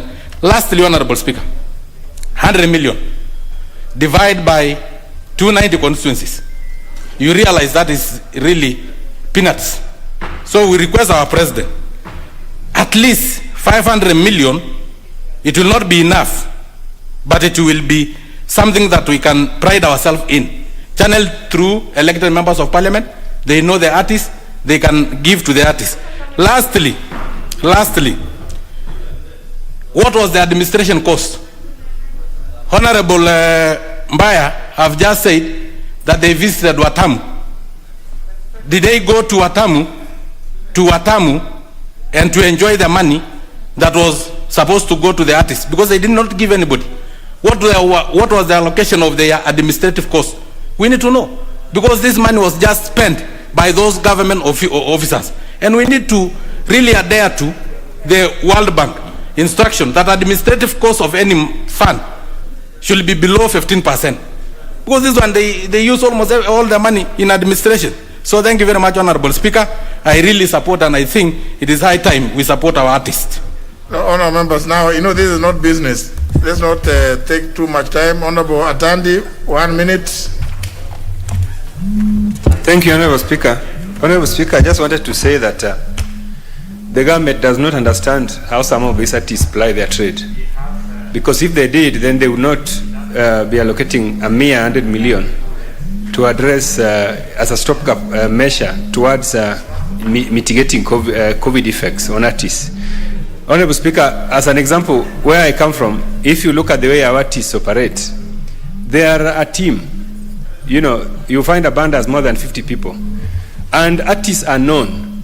You cannot say that because now you want to mitigate on these COVID issues, then now you want to start inviting artists. Then people begin to become artists. Even me, I would become an artist. So I think the government needs to really find a way of mitigating and helping these artists. I like what the Chair of Finance has said, but that is going to be long term. Short term, we need a new package to help them. These artists, some of them are dying, some of them are dying because they can't pay rent, they can't pay what, life is very difficult. So I think the Chair, Honorable, the MP for Mavoko, can you please try to, urge the government to renew a new package for artists so that we can be able to make their lives better as a government. Thank you. I can see the member for Chepalungu has also now known how to request. Thank you, Speaker. This issue about artists, this House should be the first priority to protect artists in Kenya, because most of these artists, they are the ones who are entertain our electorate, and they made us to be here. Almost 80% of the members of parliament, in one way or another, we pass through the hands of artists. Chepalungu is known in Kenya to be the best in terms of Kalenjin and sweet songs. They sing across Rift Valley. The likes of Kipchamba, I know, Honorable Speaker, you once came to our constituency when you were member of parliament, and you were entertained by the late Kipchamba and all the other artists. The biggest trouble on artists is on these organization bodies. The MCSK, the Kenya Association of Music Producers, there is another one called BRISC, and there's another one called, I don't know. These, all of them, they are the biggest trouble, who have taken the largest share of money that could have benefited the artist. Honorable Speaker, on the Skiza tune, you look at like Safaricom, they are remitting the correct figures, but they are remitting this money to the bodies that have signed with the artist. So they take larger share in the name of they are the ones who are fighting for their shares. But in reality, it is the song of the artist that is making them to get the largest share in terms of Skiza tunes. Like right now, in my constituency, Jebunya market is the biggest market. Now, Bomet has been put to be one of the hotspots for corona. While we are getting one person in a week, one person is being mentioned to be among those who have been contacted corona. So the market has been shifted to the next neighboring county, that is Narok County. 300 meters away from Chebunya market, there's a new market. So we cannot have these guys entertaining people in Chebunya. They have now gone to Narok County, which is not our mother country. So thank you, Speaker. We really need to fight for this artist. Thank you. Honorable Lesunda. Yes. Now, I think honorable members, since all of you have now, if you take that route, every village you will find all manner of clowns performing all manner of things. Thank you, Mr. Speaker, and I want to thank my colleague, Honorable Bokiare, for asking this question, and I just wanted to point out two things. One is that 100 million, as my colleagues have said, is a drop in the ocean. This was a one-off of 10,000 Kenya shillings, and Corona has been here now with us for over a year. And we still have the lockdown, and we don't know how long it will go. As much as we're at the budget-making house, Mr. Speaker, the same spirit that His Excellency the President gave this stimulus package, it is in my opinion that the ministry and also the committee to engage further so that we can get more money, so that 10,000 shillings is not enough for someone who's paying school fees, who's paying rent, who's paying food, Mr. Speaker. Looking through the list, Mr. Speaker, there's only one Samburu. And there is a list the Samburus gave me and they gave the ministry. There is also a stereotype in this country, Mr. Speaker, that musicians only come from certain parts of this country. Let me tell you, just Google, YouTube, just check the artists that we have from across this country, Mr. Speaker. And I think the ministry should look at its database in totality and look at the artists from across the country, Mr. Speaker, so that there are no parts of this country that these artists are left behind. So, Mr. Speaker, I think this is something that we can follow up and push, and not just the artists, but I think generally we should look at all the people who've been affected by Corona in different segments to see how the country can cushion against COVID. Thank you. Let me hear something from Mandera South. Honorable Haji. Thank you, Honorable Speaker. Honorable Speaker, I wish also to join my colleagues in thanking KJ for Honorable Kiarie for bringing this very important matter to the fore. Honorable Speaker, I'm very disappointed that from that part of the country, especially the northern and northeastern part, there is no representation, there has been no beneficiaries from this stimulus one-off package. Honorable Speaker, I wish to ask whether indeed COVID has not affected this part of the country the same way it has affected probably the rest of Kenya. Or does it mean that we do not have artists in this part of Kenya like we have it in Mount Kenya? Honorable Speaker, we need equity, we need recognition of the artists all over the country, and therefore the ministry should endeavor to look through the list again and try to cover this part of the country just like it has covered the rest of the country, Honorable Speaker. Honorable Speaker, our region very often does not benefit from a stimulus package such as this one or many others that has been given under the COVID-19 pandemic, Honorable Speaker. And so we want to ask the executive and the ministry to really endeavor to distribute these resources equitably so that also people from Mandera South also benefit from this stimulus package. Many thanks indeed, Honorable Speaker. But of course these ones are already distributed, finished. This was a one-off. So that's why the power is still with you. Because you are the ones now, because this was given. You see, there were some people who went to a place called Watam because kuna Watam. So, and Honorable Owen Baya has explained how it happened there. So, pale kulikuwa kutamu na hela zikatumika nyingi pale. Hizo zimeisha. Labda Mheshimiwa Makao, sasa la mwisho. Thank you, Mr. Speaker. Mr. Speaker, I hear members under the concern that comes with it. However, Mr. Speaker, you've just crowned it by saying that this was a one-off. However, it's important for members to know it is not this money that went to the various ministries. However, all those artisans, musicians, sculptors, actors, everybody who applied through the Department of Culture received that money through Department of Culture. Then others went through the Permanent Presidential Music Commission. Others went through Kenya Film Commission. Others went through National Museum of Kenya. Others went through Kenya Cultural Center. So it does not mean that the money went to the ministry, back to the ministry. But these recipients received this money through the media that they applied through. However, I think the most important thing and what is going to cure this is maybe we pray that this pandemic comes to an end so that hotels, entertainment joints are opened, so that now our artists can have a place to do their thing. I also want I like those artists who are performing on the streets, Mr. Speaker, because hard times calls for hard decisions, and it's only the tough who get going during tough times. So I encourage more to look for ways of finding a way of doing their thing wherever they can find it. Even if it's roadside, Mr. Speaker, I think it's important. However, most important, it is that members are saying that there must be a way of cushioning everybody in this country. And Mr. Speaker, that lies with us.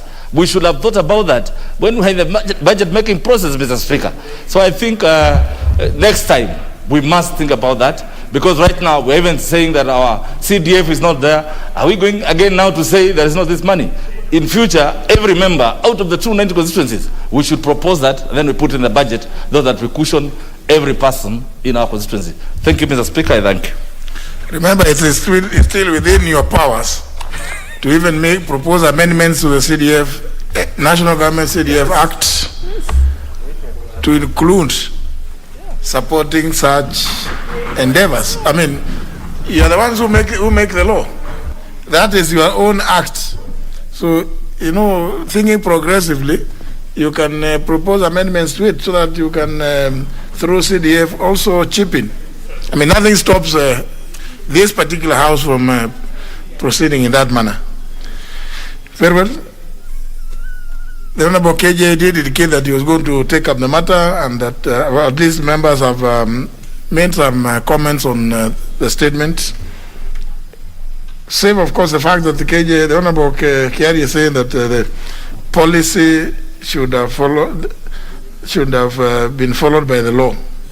But now that we have the law on intellectual property, then it is again the House to interrogate that law to see in which ways it could be having shortcomings relating to policy on the ground. So again, they say in Kiswahili, kazi kwenu. Yeah? Kazi kwako, Honorable Kiari. Kabisa. Hata hiyo ni kazi. Well, let's move to the next order. Order number 8, Committee of the Whole House.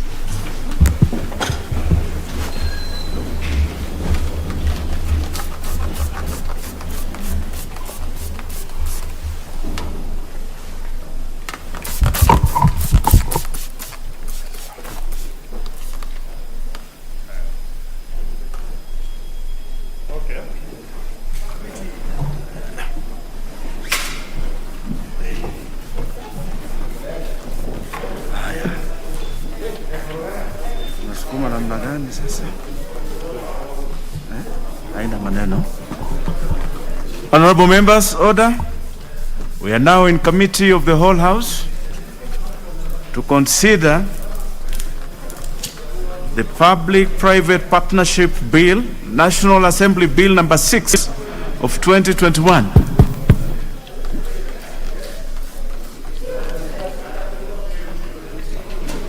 Clause 3. I propose the question that clause 3 be part of the bill. There's no amendment to this. I therefore put the question that clause 3 be part of the bill. Will as many of that opinion say aye? Aye. Will as many of our contrary opinion say nay? The ayes have it. Clause 4. I propose the question that clause 4 be part of the bill. There is an amendment by the Chair, Finance and National Planning, the Honorable Wanga.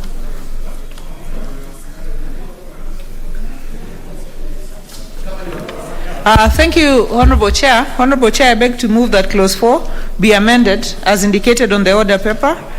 Honorable Chair, this amendment is meant to specify, because this clause exempts PPPs from the Public Procurement and Assets Disposal Act, so it is meant to specify that in the event that public money is used, then the Public Procurement and Assets Disposal Act should apply. Thank you, Chair. I beg to move. I propose the question that clause 4 be amended as proposed by the chair. Put the question. I now put the question that clause 4 be amended as proposed by the chair. Will as members of that opinion say aye? Aye. Will as members of a contrary opinion say nay? The ayes have it. I now put the question that clause 4 as amended be part of the bill. Will as members of that opinion say aye? Aye. Will as members of a contrary opinion say nay? The ayes have it. Clause 5. I propose the question that clause 5 be part of the bill. There's no amendment to this. I therefore put the question that clause 5 be part of the bill. Will as members of that opinion say aye? Aye. Will as members of a contrary opinion say nay? The ayes have it. Clause 6. I propose the question that clause 6 be part of the bill. Chair, there is an amendment to this. Thank you, Honorable Chair. Honorable Chair, I beg to move that clause 6 be amended as per the order paper, and this relates to composition of the PPP committee.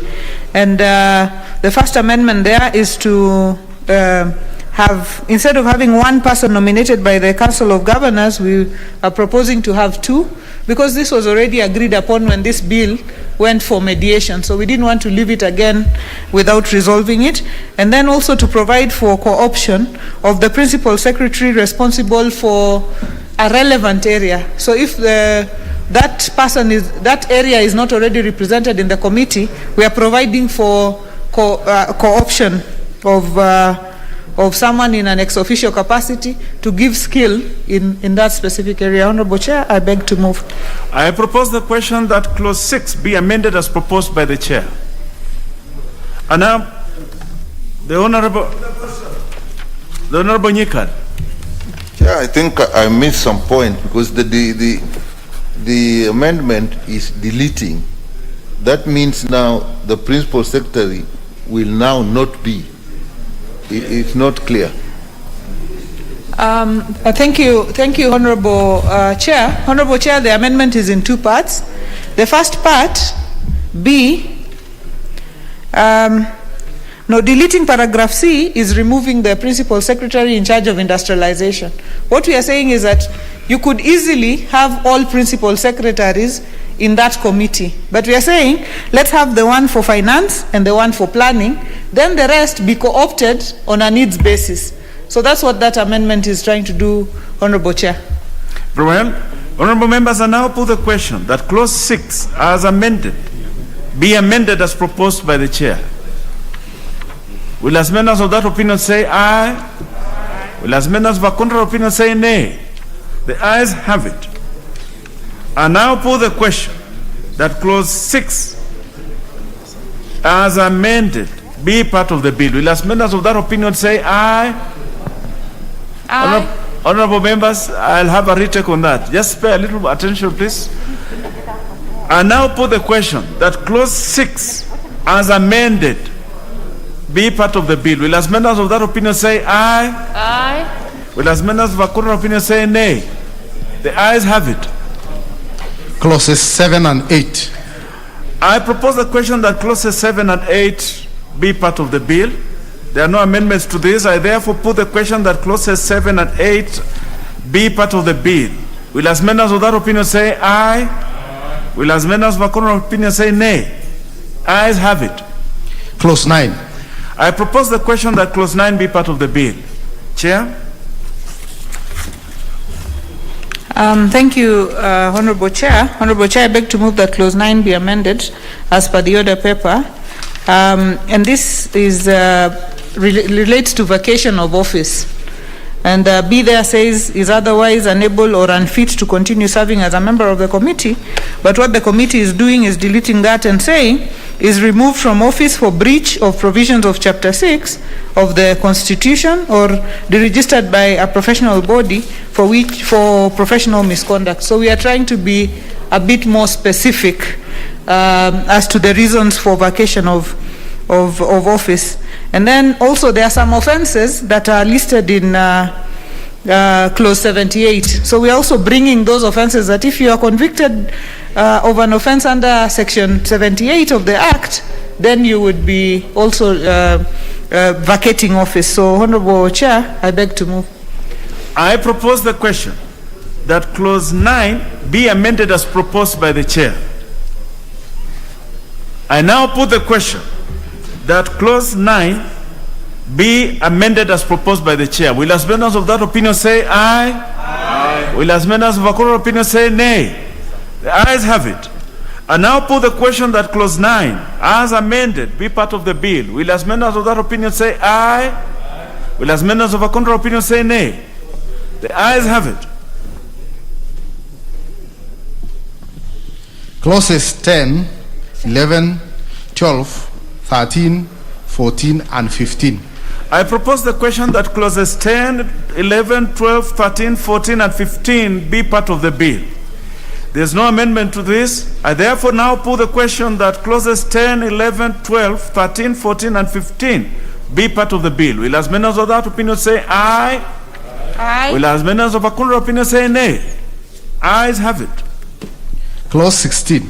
I propose the question that clause 16 be part of the bill. Chair. Thank you, Honorable Chair. Honorable Chair, I beg to move that clause 16 be amended as per the order paper, and this relates to qualifications of the Director General of the PPP unit.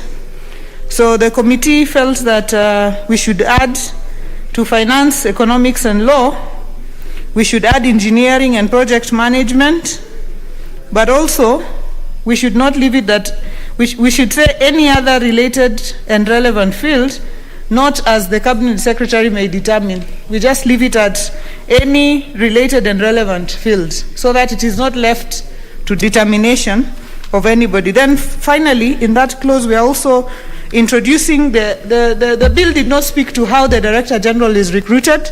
So we are saying the Director General shall be competitively recruited and appointed by the Public Service Commission.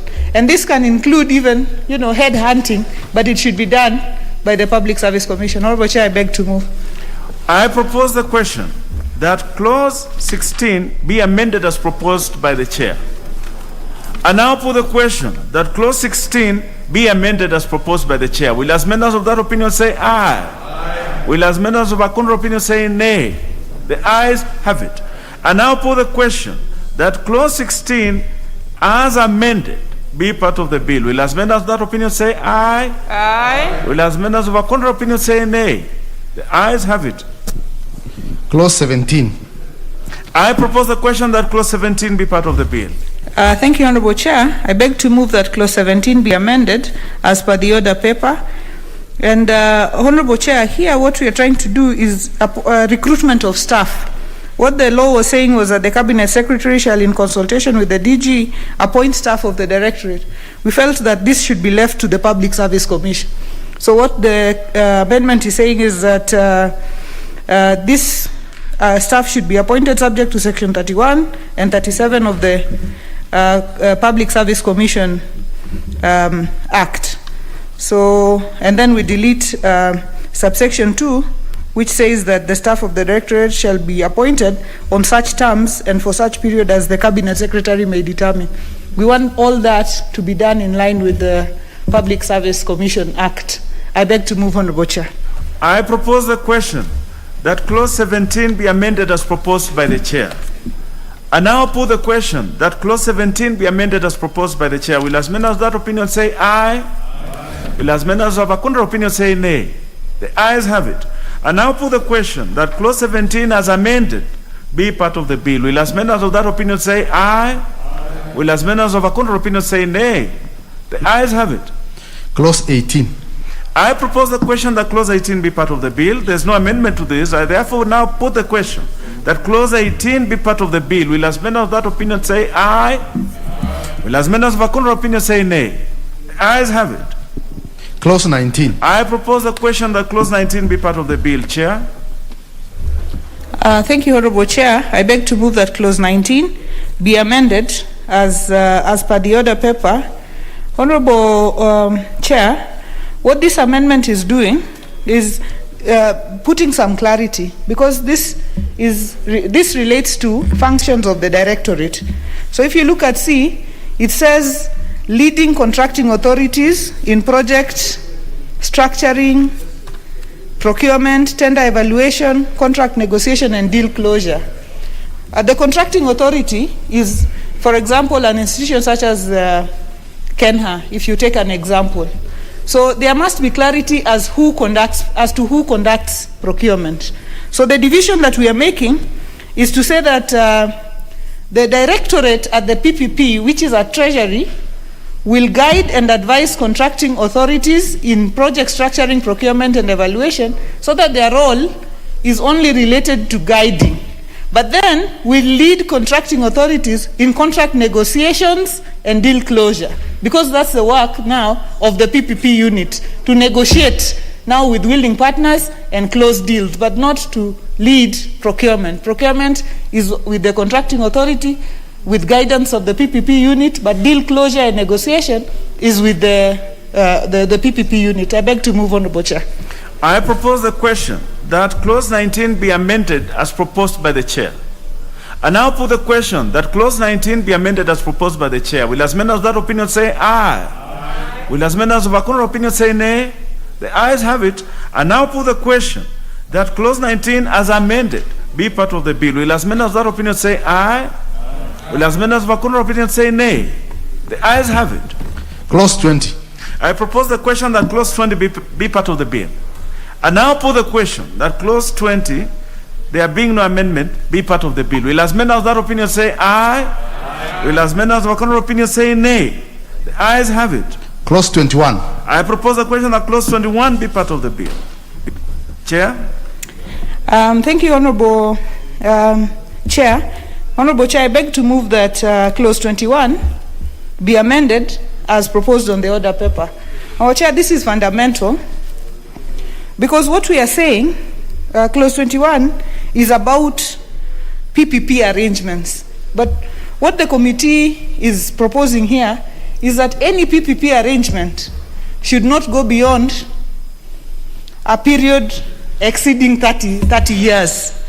So that it can be less, but it should not be more than 30 years. It should not be more than a generation. So that no generation should be responsible for debts for another generation. So, Honorable Chair, this is what the committee is trying to do, to put a cap to any PPP, so that the period within which money should be recovered in a PPP should not go beyond 30 years. But it could be 10 years, it could be 5 years, it could be 3 years, but nobody should put a PPP of 50 years or 40 years or longer than a generation. I beg to move, Honorable Chair. I propose the question that Clause 21 be amended as proposed by the Chair. The Honorable Nyikal. Chair, I rise to support that, but I would just like some clarification. If you get into a situation where you actually get to 30 years and what was recovered has not been recovered, is there provision elsewhere that deals with that kind of eventuality? Chair? Thank you, Honorable Chair. Honorable Chair, I think Honorable Nikal's point is valid, and there is a section of the bill that deals with application for extension. So if in the event that you haven't recovered, then you now apply for extension. The Honorable Bayaya. Well, I support the amendment, but my fears are like what Hikal is saying. Currently in this country, if you're looking at mortgage goes up to 30 years. But that's not a very big project. We are dealing with PPP are coming in to look at big projects that will require huge financing, and repayment period might be longer. And therefore, I think it will not be very prudent to put a cap of 30 years. I would rather we put a cap of 50 years instead of 30 years, because we are looking at huge projects. Huge. People in this country pay for mortgage for 25 years. The Honorable... Why do we want to cap a PPP at that level of only 30 years? We need to relook at that law. Very well, the Honorable Bayaya. The Honorable Obo Mohammed, member for Lamu, you had something to say to this? Not on this one. Thank you. Very well. Honorable members, then let me... The honorable leader of majority. Honorable members, if you want to say something, kindly just engage the intervention. Engage the intervention. I'll be able to see it. The Honorable Leader of Majority. Yeah, thank you, Chair. I've taken sentiments from members who have expressed that 30 years may be short, but 30 years is a long time. And I think what we need to figure out, and I think in response to what Honorable Nyikaro was saying, at the point of the project identification and negotiation, all those numbers will be taken into account at that point. But 30 years protects the public interest in this project. Because 30 years it's almost 1.5 generations. And even within our constitution, if you recall, we on the issue of debt, the constitution requires to balance between current generations and future generations. And hence, because these have an inbuilt contingent liability, you really want to balance between, we need to be cognizant of that requirement within our constitution, that we need to protect the commitments that affect future generations. So I think 30 years is a good balance. The Honorable Makali Mulu.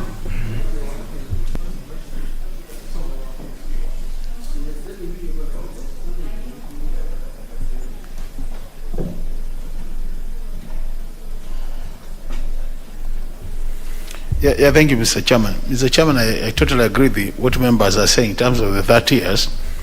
While we agree there's a generation and a half, I think also we need to be careful because depending on the level of investment, Mr. Chairman, you know what it means. If the period is shorter, then the charges are likely to be higher, and they might actually end up hurting the same citizens we are trying to protect. So there is a bit of a balancing act. So I just imagine that by putting a cap of 30, we are not also now limiting the level of investment, because we might need a huge investment, which might then attract higher charges. Thank you, Mr. Chairman. The Honorable Ngugi Dwati. Thank you very much, Chairman. I also want to support and say that 30 years is a very short time, especially for civil works. As Honorable Baya has said, we need to extend it to about 50 years. Even things like geothermal, that is a very short time. Very well. The Honorable Nzengu Mushimi, member for Mwingi North. Thank you, Chairman. I also want to join the rest of the members who have raised issues with the period of time.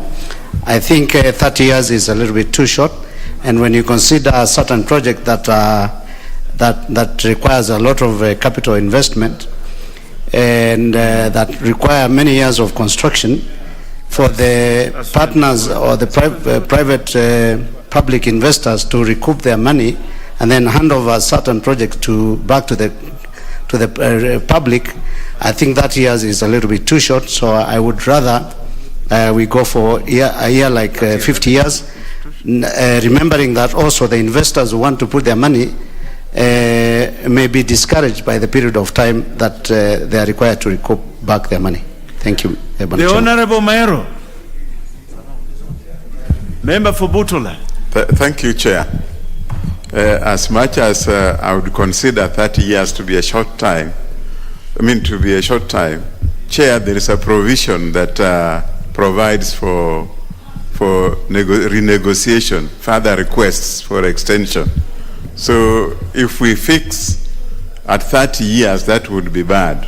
But now that there is a provision for asking for extension of the period, I think we should leave it at 30 years and leave that provision where the people concerned can ask for extension. Thank you. Honorable members, I think you need to make a decision on this. I now put the question that clause 21 be amended as proposed by the chair. Will as members of that opinion say aye? Aye. Will as members of a contrary opinion say nay? Nay. The ayes have it. I now put the question that clause 21 as amended be part of the bill. Will as members of opinion say aye? Aye. Will as members of a contrary opinion say nay? The ayes have it. Clause 22. I propose the question that clause 22 be part of the bill. Chair. Thank you, Honorable Chair. Honorable Chair, I beg to move that clause 22 be amended as per the order paper. Honorable Chair, this is just to add a clause there that one of the duties of contracting authorities should be ensuring that public participation is conducted on a project. I beg to move, Honorable Chair. I propose the question that clause 22 be amended as proposed by the chair. The Honorable Sankok, you have something to say to this? Or it's the previous one?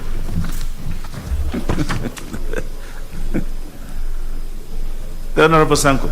I really wanted to contribute to the previous one. The previous so one. this one, I support the way it is. You have already passed it. Yes. The Honorable Makali Mulu.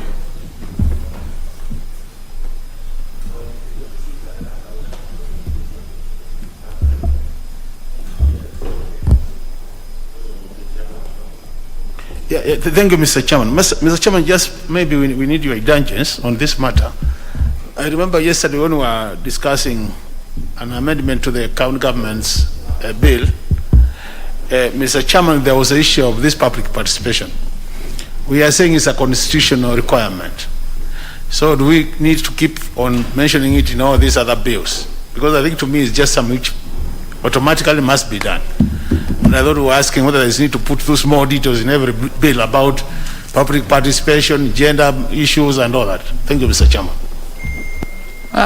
Chair. Chair, there is no harm.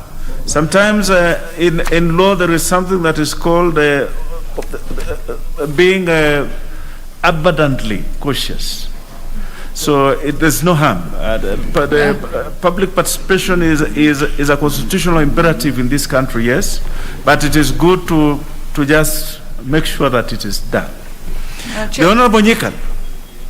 Chair, I support that. That's something, it's good, it does no harm, but I'm just wondering in the numbering, why are we making it JA instead of just making it L at the end?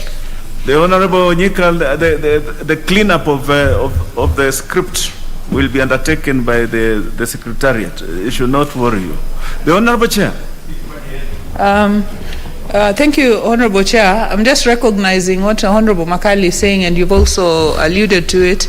But somebody also must have the responsibility, so that if it's not done, there is a place you can go. So like in this case, we are saying the contracting authority then has the responsibility to conduct public participation. Because you can also assume that, everybody will assume that the other person will conduct public participation, and then it ends up not being done.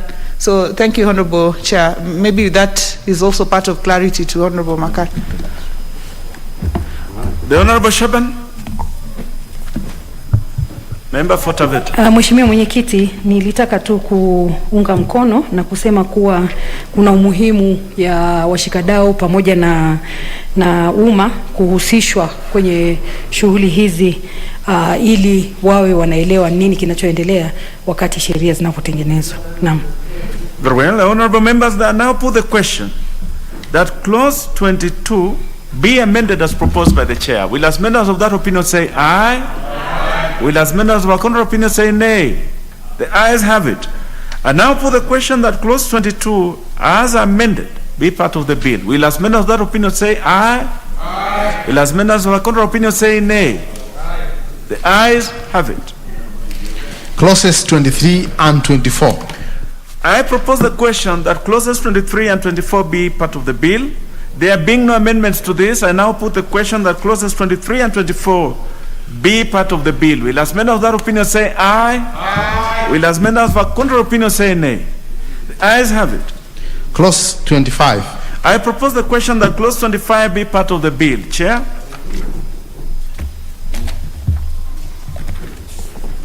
Thank you, Honorable Chair. Honorable Chair, I beg to move that clause 25 be amended as per the order paper.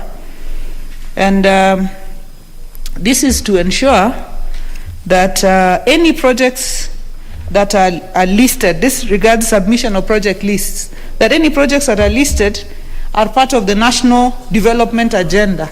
So that if right now we are talking about a space of the Big Four and we have our national priorities, we should not come up with a project that is completely outside our priorities and put it in the project list. So this is to just ensure that national government is online. But then also it says that subsection 4, that the Directorate shall notify the committee, the Cabinet Secretary and Cabinet periodically on all projects. Periodically is not a period. So we have decided to say biannually to specify it. So, Honorable Chair, I beg to move. I propose a question that clause 25 be amended as proposed by the chair. Honorable members, I now put the question that clause 25 be amended as proposed by the chair. Will as members of that opinion say aye? Aye. Will as members of a contrary opinion say nay? The ayes have it. I now put the question that clause 25 as amended be part of the bill. Will as members of that opinion say aye? Aye. Will as members of a contrary opinion say nay? The ayes have it. Clause 26. I propose the question that clause 26 be part of the bill. Chair, you have an amendment to this. Thank you, Honorable Chair. Honorable Chair, I beg to move that clause 26 be amended as per the order paper. And what we are saying is that the list should not be a secret, that the national list shall be published on the Directorate's website and the contracting authority's website. And we will be making further recommendations on this matter with regards also to involvement of Parliament. So, Honorable Chair, I beg to move. I propose the question that clause 26 be amended as proposed by the chair. I see interest from the Honorable Sheba Namsi.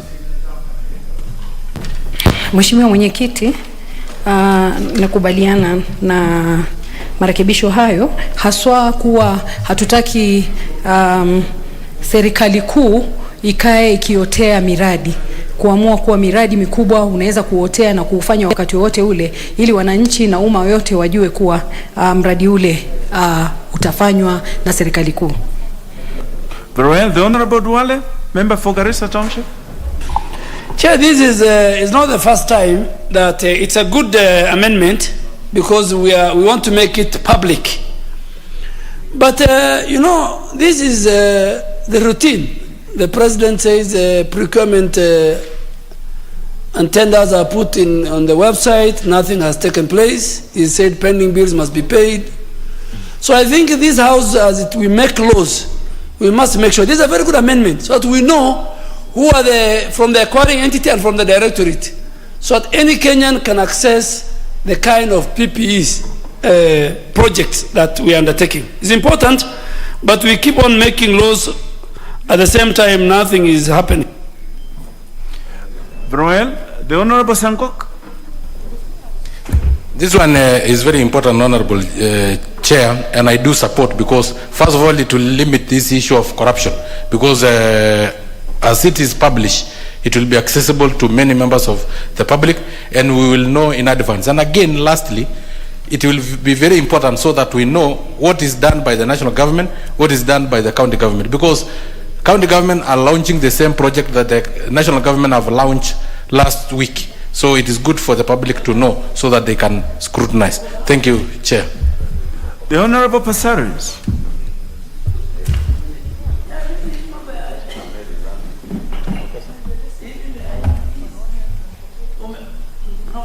Could you rekey in the Honorable Passaris, member for Nairobi?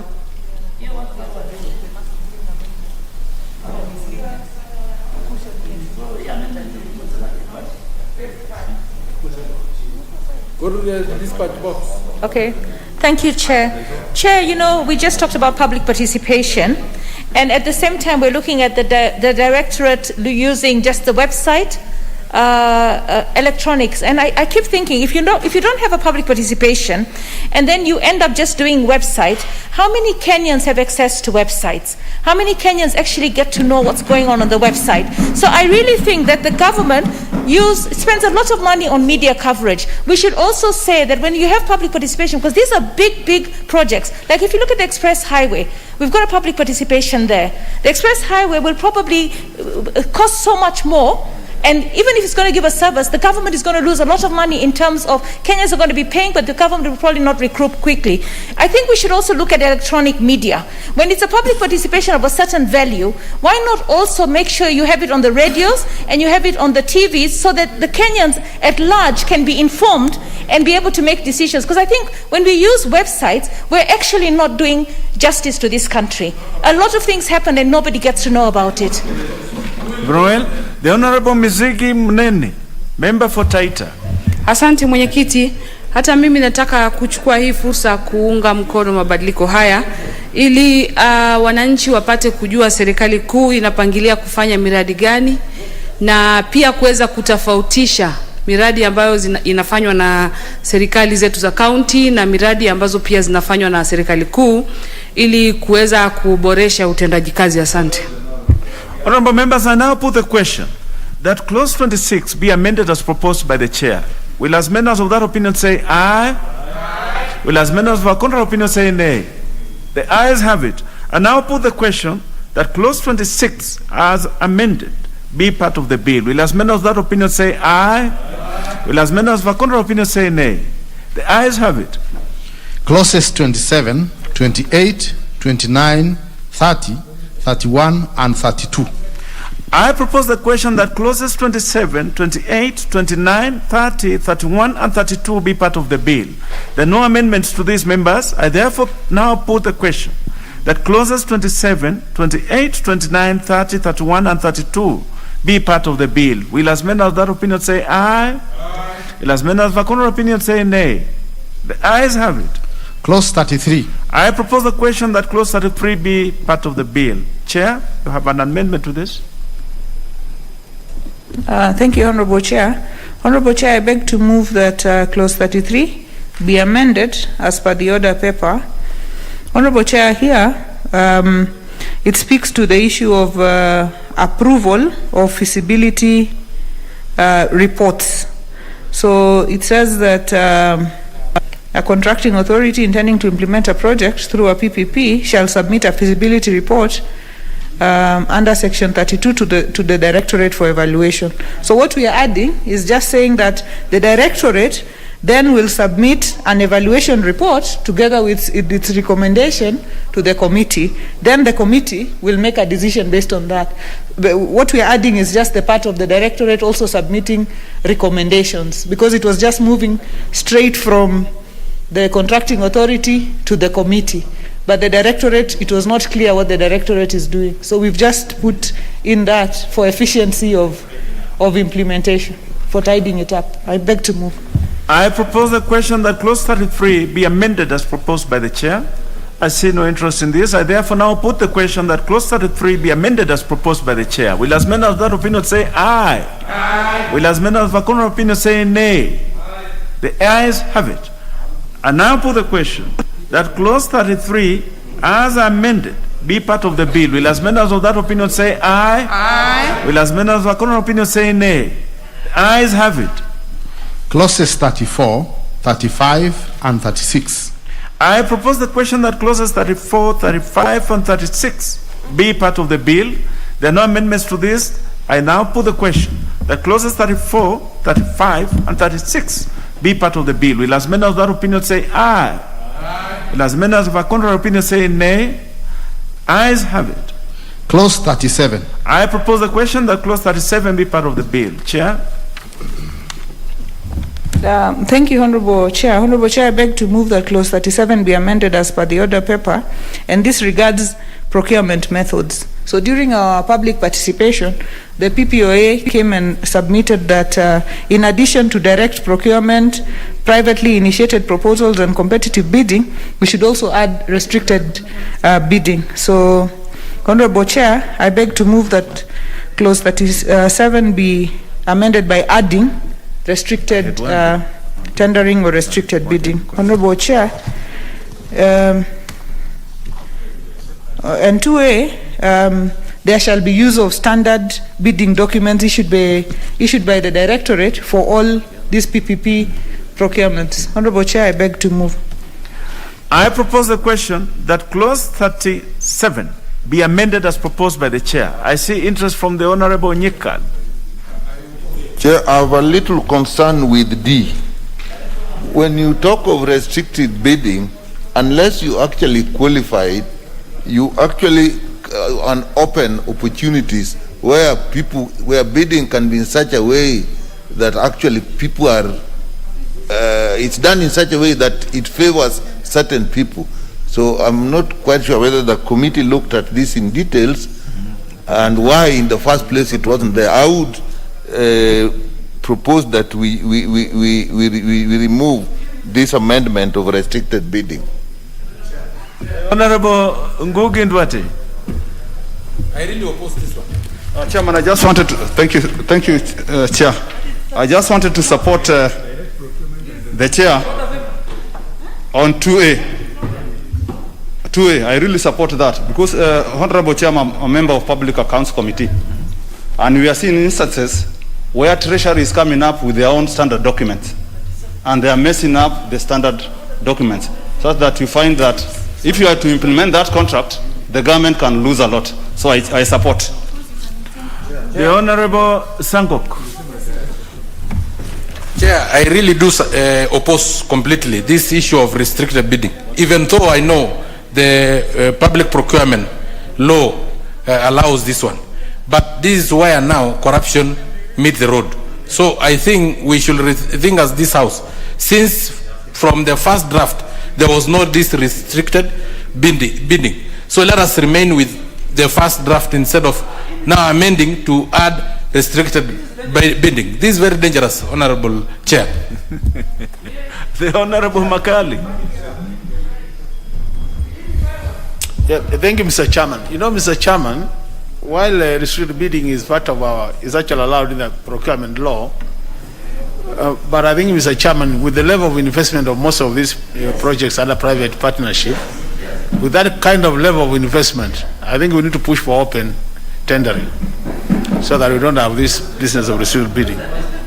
The Honorable Obara Akinyi, member for Kabondo Kasipur. Thank you, Chairman. I support the committee. Chairman, this is a method of a select number of suppliers who are shortlisted because of their expertise.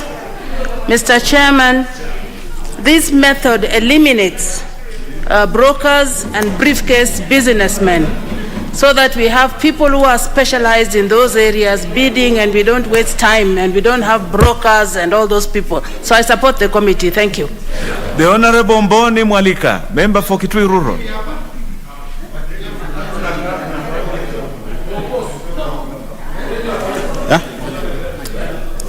Thank you, Chair. I support this amendment because restricting tendering occurs when there are very few suppliers.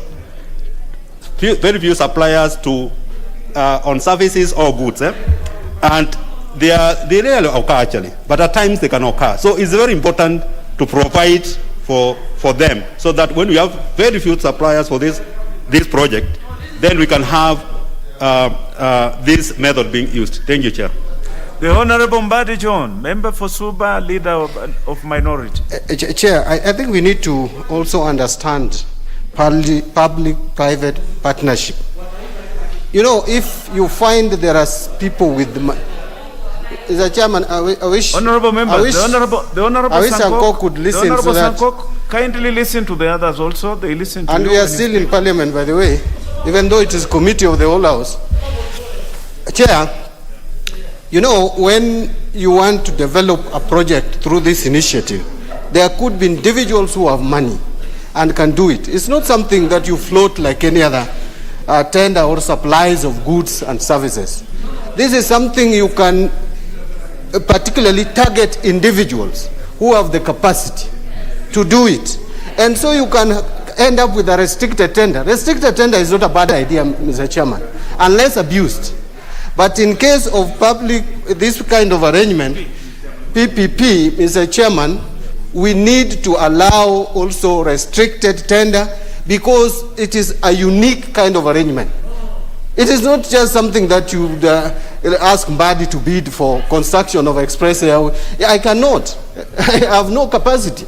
Even if you give it to me at the highest amount possible, with the best terms. If I don't have the capacity, I don't.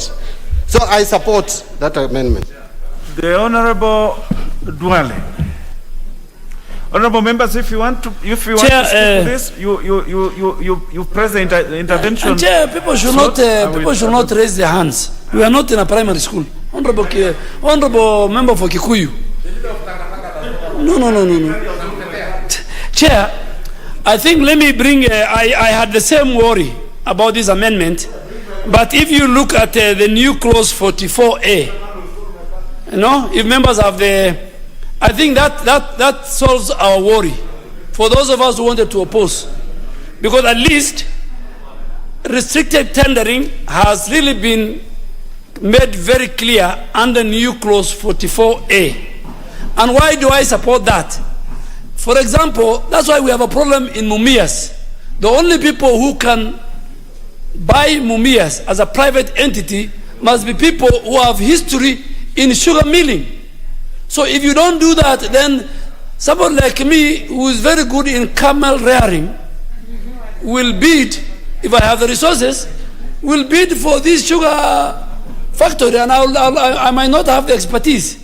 But the chair, I think, has done so well. With 37, she has done a new clause 44A, and I want us to read. That will help. Let us support and move to the next one. The Honorable Teddy Mwambire. Chair, thank you very much. I'm in support of the amendment, Chair, because I think even in the guidelines normally give restricted tendering with a certain amount. It is not all the amount that will be taken through restricted tendering, Mr. Chairman. So let members not be having any worry, because there must be guidelines for that, and we need to accept such a situation, because even those companies which will bid must be pre-qualified. So it is not anybody to be just making application or to bid. So I think the need of having companies pre-qualifying is to also be accepted when it comes to a certain amount, whereby someone can just bid, can bid for a restricted, can be called to bid for a restricted tender. Thank you very much. The Honorable Mbai Mbithuka, member for Kitui East. Thank you, Mr. Chair. Chair, I support the committee for the good work they've done, but matters restricted tendering, Chair, I do oppose, because this is an avenue for giving individuals, one individual or two individuals, Chair, to make a decision which involves some big sums of money. And I would also, because it's a good gesture, I would suggest that we get an amendment that restricted tendering will only come after evaluation. We will only come after pre-qualification, because it's at the pre-qualification level where these companies are checked through, and you can tell which is better, which has papers, which has this kind of history, and that's how to work, Mr. Chair. But we can't go straight. Even the current law that provides restricted tendering, this comes from a list of companies which have been already pre-qualified through a procurement process, Chair. Thank you. Very well. The Honorable Leader of Majority. Honorable Chair, I really support the committee on this, and I think what members on the committee need to appreciate is that this amendment is not coming in isolation. If you look at your order paper, you will see there will be a new clause that will be introduced. Once we agree to this, there will be a new clause that will be a new 44A that defines the circumstances under which the restricted tendering will take place. And the sentiments that have been expressed by the members are all captured. And in terms of, it's so complex, it's specialized, the time and cost, and if there is evidence to show that there is only a few known suppliers. And I want to give Honorable Chair just a nudge. When we were doing the optic fiber cable, the East Africa Marine Systems, there was only 2 companies that could do the surveying for the cable. But if you advertised, you will get all manner of brokers who will say they will do it. Then they will go negotiating with those 2, right? And you might end up with one of the brokers who will not even end up doing it. But by knowing that globally there are only 2 companies that can do it, you go to those, you get the time and efficiency, and the cost does not change anyway. So it's in those kind of situations where, you know, for this project, there can only be the following people. And I think that's where it's a variation of the direct procurement, but now you are restricting, but the people must have been pre-qualified, and that's already included there. So let's allow the method, then when we come to the new clause 44A, members will interrogate and see it's actually being provided for. And I think that's the better route to go than try to lock it out. Very well, Leader of Majority, the Honorable Ishungwa, member for Kikuyu. Thank you, Honorable Speaker, and I want to begin from where the Leader of Majority has stopped at. And that particular case example of the East African Marines cable. If you get all manner of brokers, as the Leader of Majority says, if any of those brokers can offer you a better deal and go and negotiate with those two providers, why not? Because we are talking about public funds being used, and you must ensure that public funds are used in the most prudent and efficient way. I can hear the Leader of Majority saying that these are private funds. It is private funds that private investors are coming to invest in public assets and public goods. At the end of the day, the public will pay through their taxes. When you build a road, you will be charging the public at all for that road. Therefore, Honorable Speaker, I'm not saying that because I want to oppose. I am only saying we should be careful as to what we are doing, Honorable Speaker. If you look at the bill itself, it provides for direct procurement. Direct procurement to me is more evil than restricted tendering. But it is the conditions under which you want to allow direct procurement and the conditions under which you want to allow restricted tendering that matter. Honorable Speaker, I would really want to implore on the chair to, when she comes to 44A, and I say this even as a supporter, but I want to ask her, when you look at the bill on direct procurement, it allows you to go for direct procurement if there is an urgent need for the works or services and any other procurement method is impractical. That is a sure avenue to direct corruption, not direct procurement, that provision. The same way when you go to 44A, sub-article B, when it says that you will allow restricted tendering if the time and cost required to examine and evaluate large number of tenders would be disproportionate to the value of works or services to be procured. That again, for me, opens up an avenue for people to manipulate the processes. I would really want to ask the chair, even as a supporter, to consider moving a further amendment to 44A by deleting B, and probably also under direct procurement to remove the issue of urgency. Urgency is created, and Honorable Mbadi has probably suffered under this with IEBC. When you say that you will restrict, you will go for direct procurement because of the urgency and the time required. You have all the time, Mr. Chair, to determine what you need to do. There is no private investor who will walk into this country to get into some contracts with some urgency without having evaluated what is really required. And I want to support, but I want to urge the committee and the chair to consider deletion of that sub-article F on direct procurement and B on this restricted tendering, Chair. The Honorable Nyenze.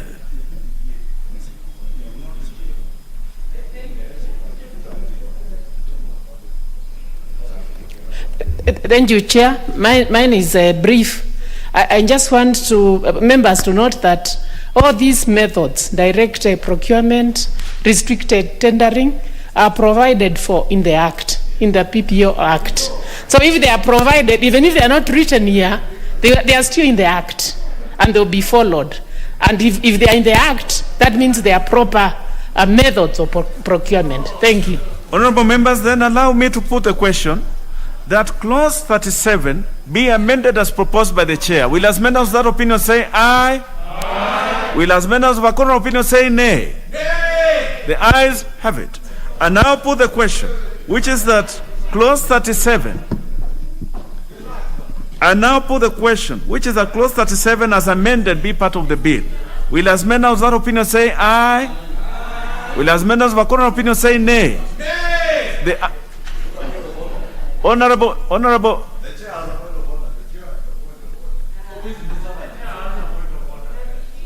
Chair, what is out of order? Thank you, Chair. I'm a bit overtaken by events now, but there was a further amendment I wanted to move so that just for cleaning up, because up here it says restricted bidding, but down there it says restricted tendering. So I just wanted to move that further amendment so that we are on the same, they are on the same page. But this is with 37 because this is listing it, and then what is in 44 is the correct one. So we must list the correct one that we are having in 44A. So, Chair, let me advise you. What you will do is we shall recommit so that we clean it up. I'm much obliged, Chair. Yes. I now put the question, which is that clause 37 as amended be part of the bill. Will as many of that opinion say aye? Will as many as of a contrary opinion say nay? The ayes have it.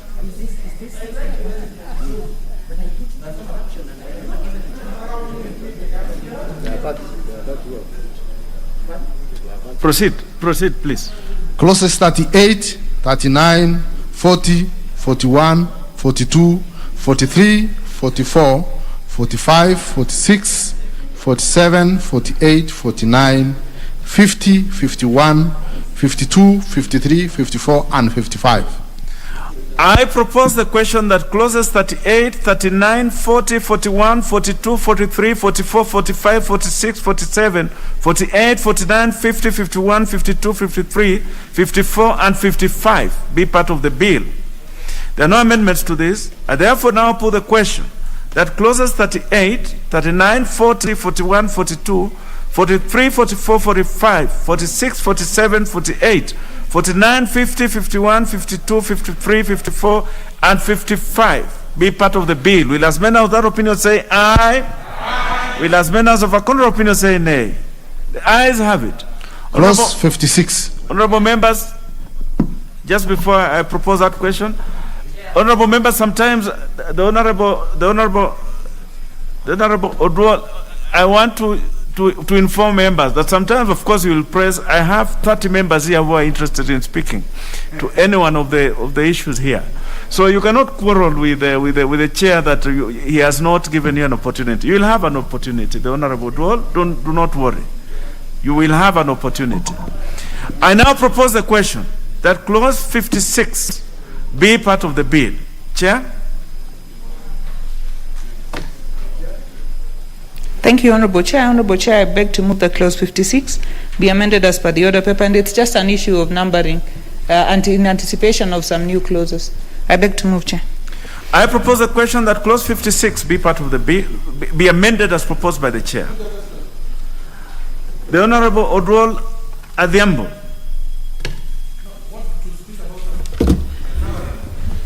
Chair, thank you, but I would really like, because this is a House of Records, to put it on record that why I came over was to be sure that the system was working. Very well. Chair, earlier on, the system had not been working. And since you advised us to put up our hand, and I did not put up my hand, when you didn't pick me, I had no way of knowing that it was because you had 30 people. So, Chair, I think it is not fair to have on record my being presented as complaining when in fact the system is the one that had not been working. The Honorable Professor Odhiambo, you have been one of the most consistent members in participating in this particular aspect of lawmaking in this House. I will be the last person to castigate you because you have been participating quite well, and I have no reason to find fault in you. Yes, so you are correctly within the House, and your participation is well appreciated. So, honorable members, I therefore now propose the question that clause 56 be amended as proposed by the Chair. Will as many as of that opinion say aye? Aye. Will as many as of a contrary opinion say nay? The ayes have it. I now put the question that clause 56 as amended be part of the bill. Will as many as that opinion say aye? Aye. Will as many as of a contrary opinion say nay? The ayes have it. Clauses 57, 58, and 59. I propose the question that clauses 57, 58, and 59 be part of the bill. There are no amendments to this, honorable members. I therefore now put the question that clauses 57, 58, and 59 be part of the bill. Will as many of that opinion say aye? Aye. Will as many as of a contrary opinion say nay? The ayes have it. Clause 60. I propose the question that clause 60 be part of the bill. Chair? Thank you, Honorable Chair. I beg to move that clause 60 be amended as per the order paper.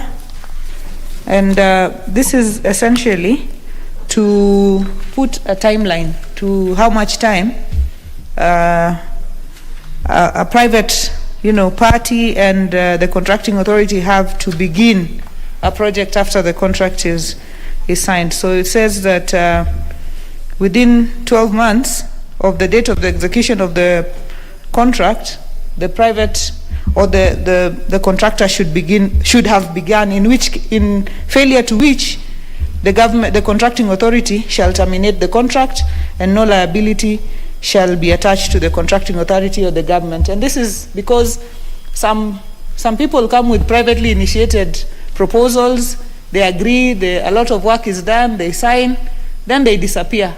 So this is just to make sure that if you disappear, then within that period, then the government has no liability if they terminate the contract. I beg to... No.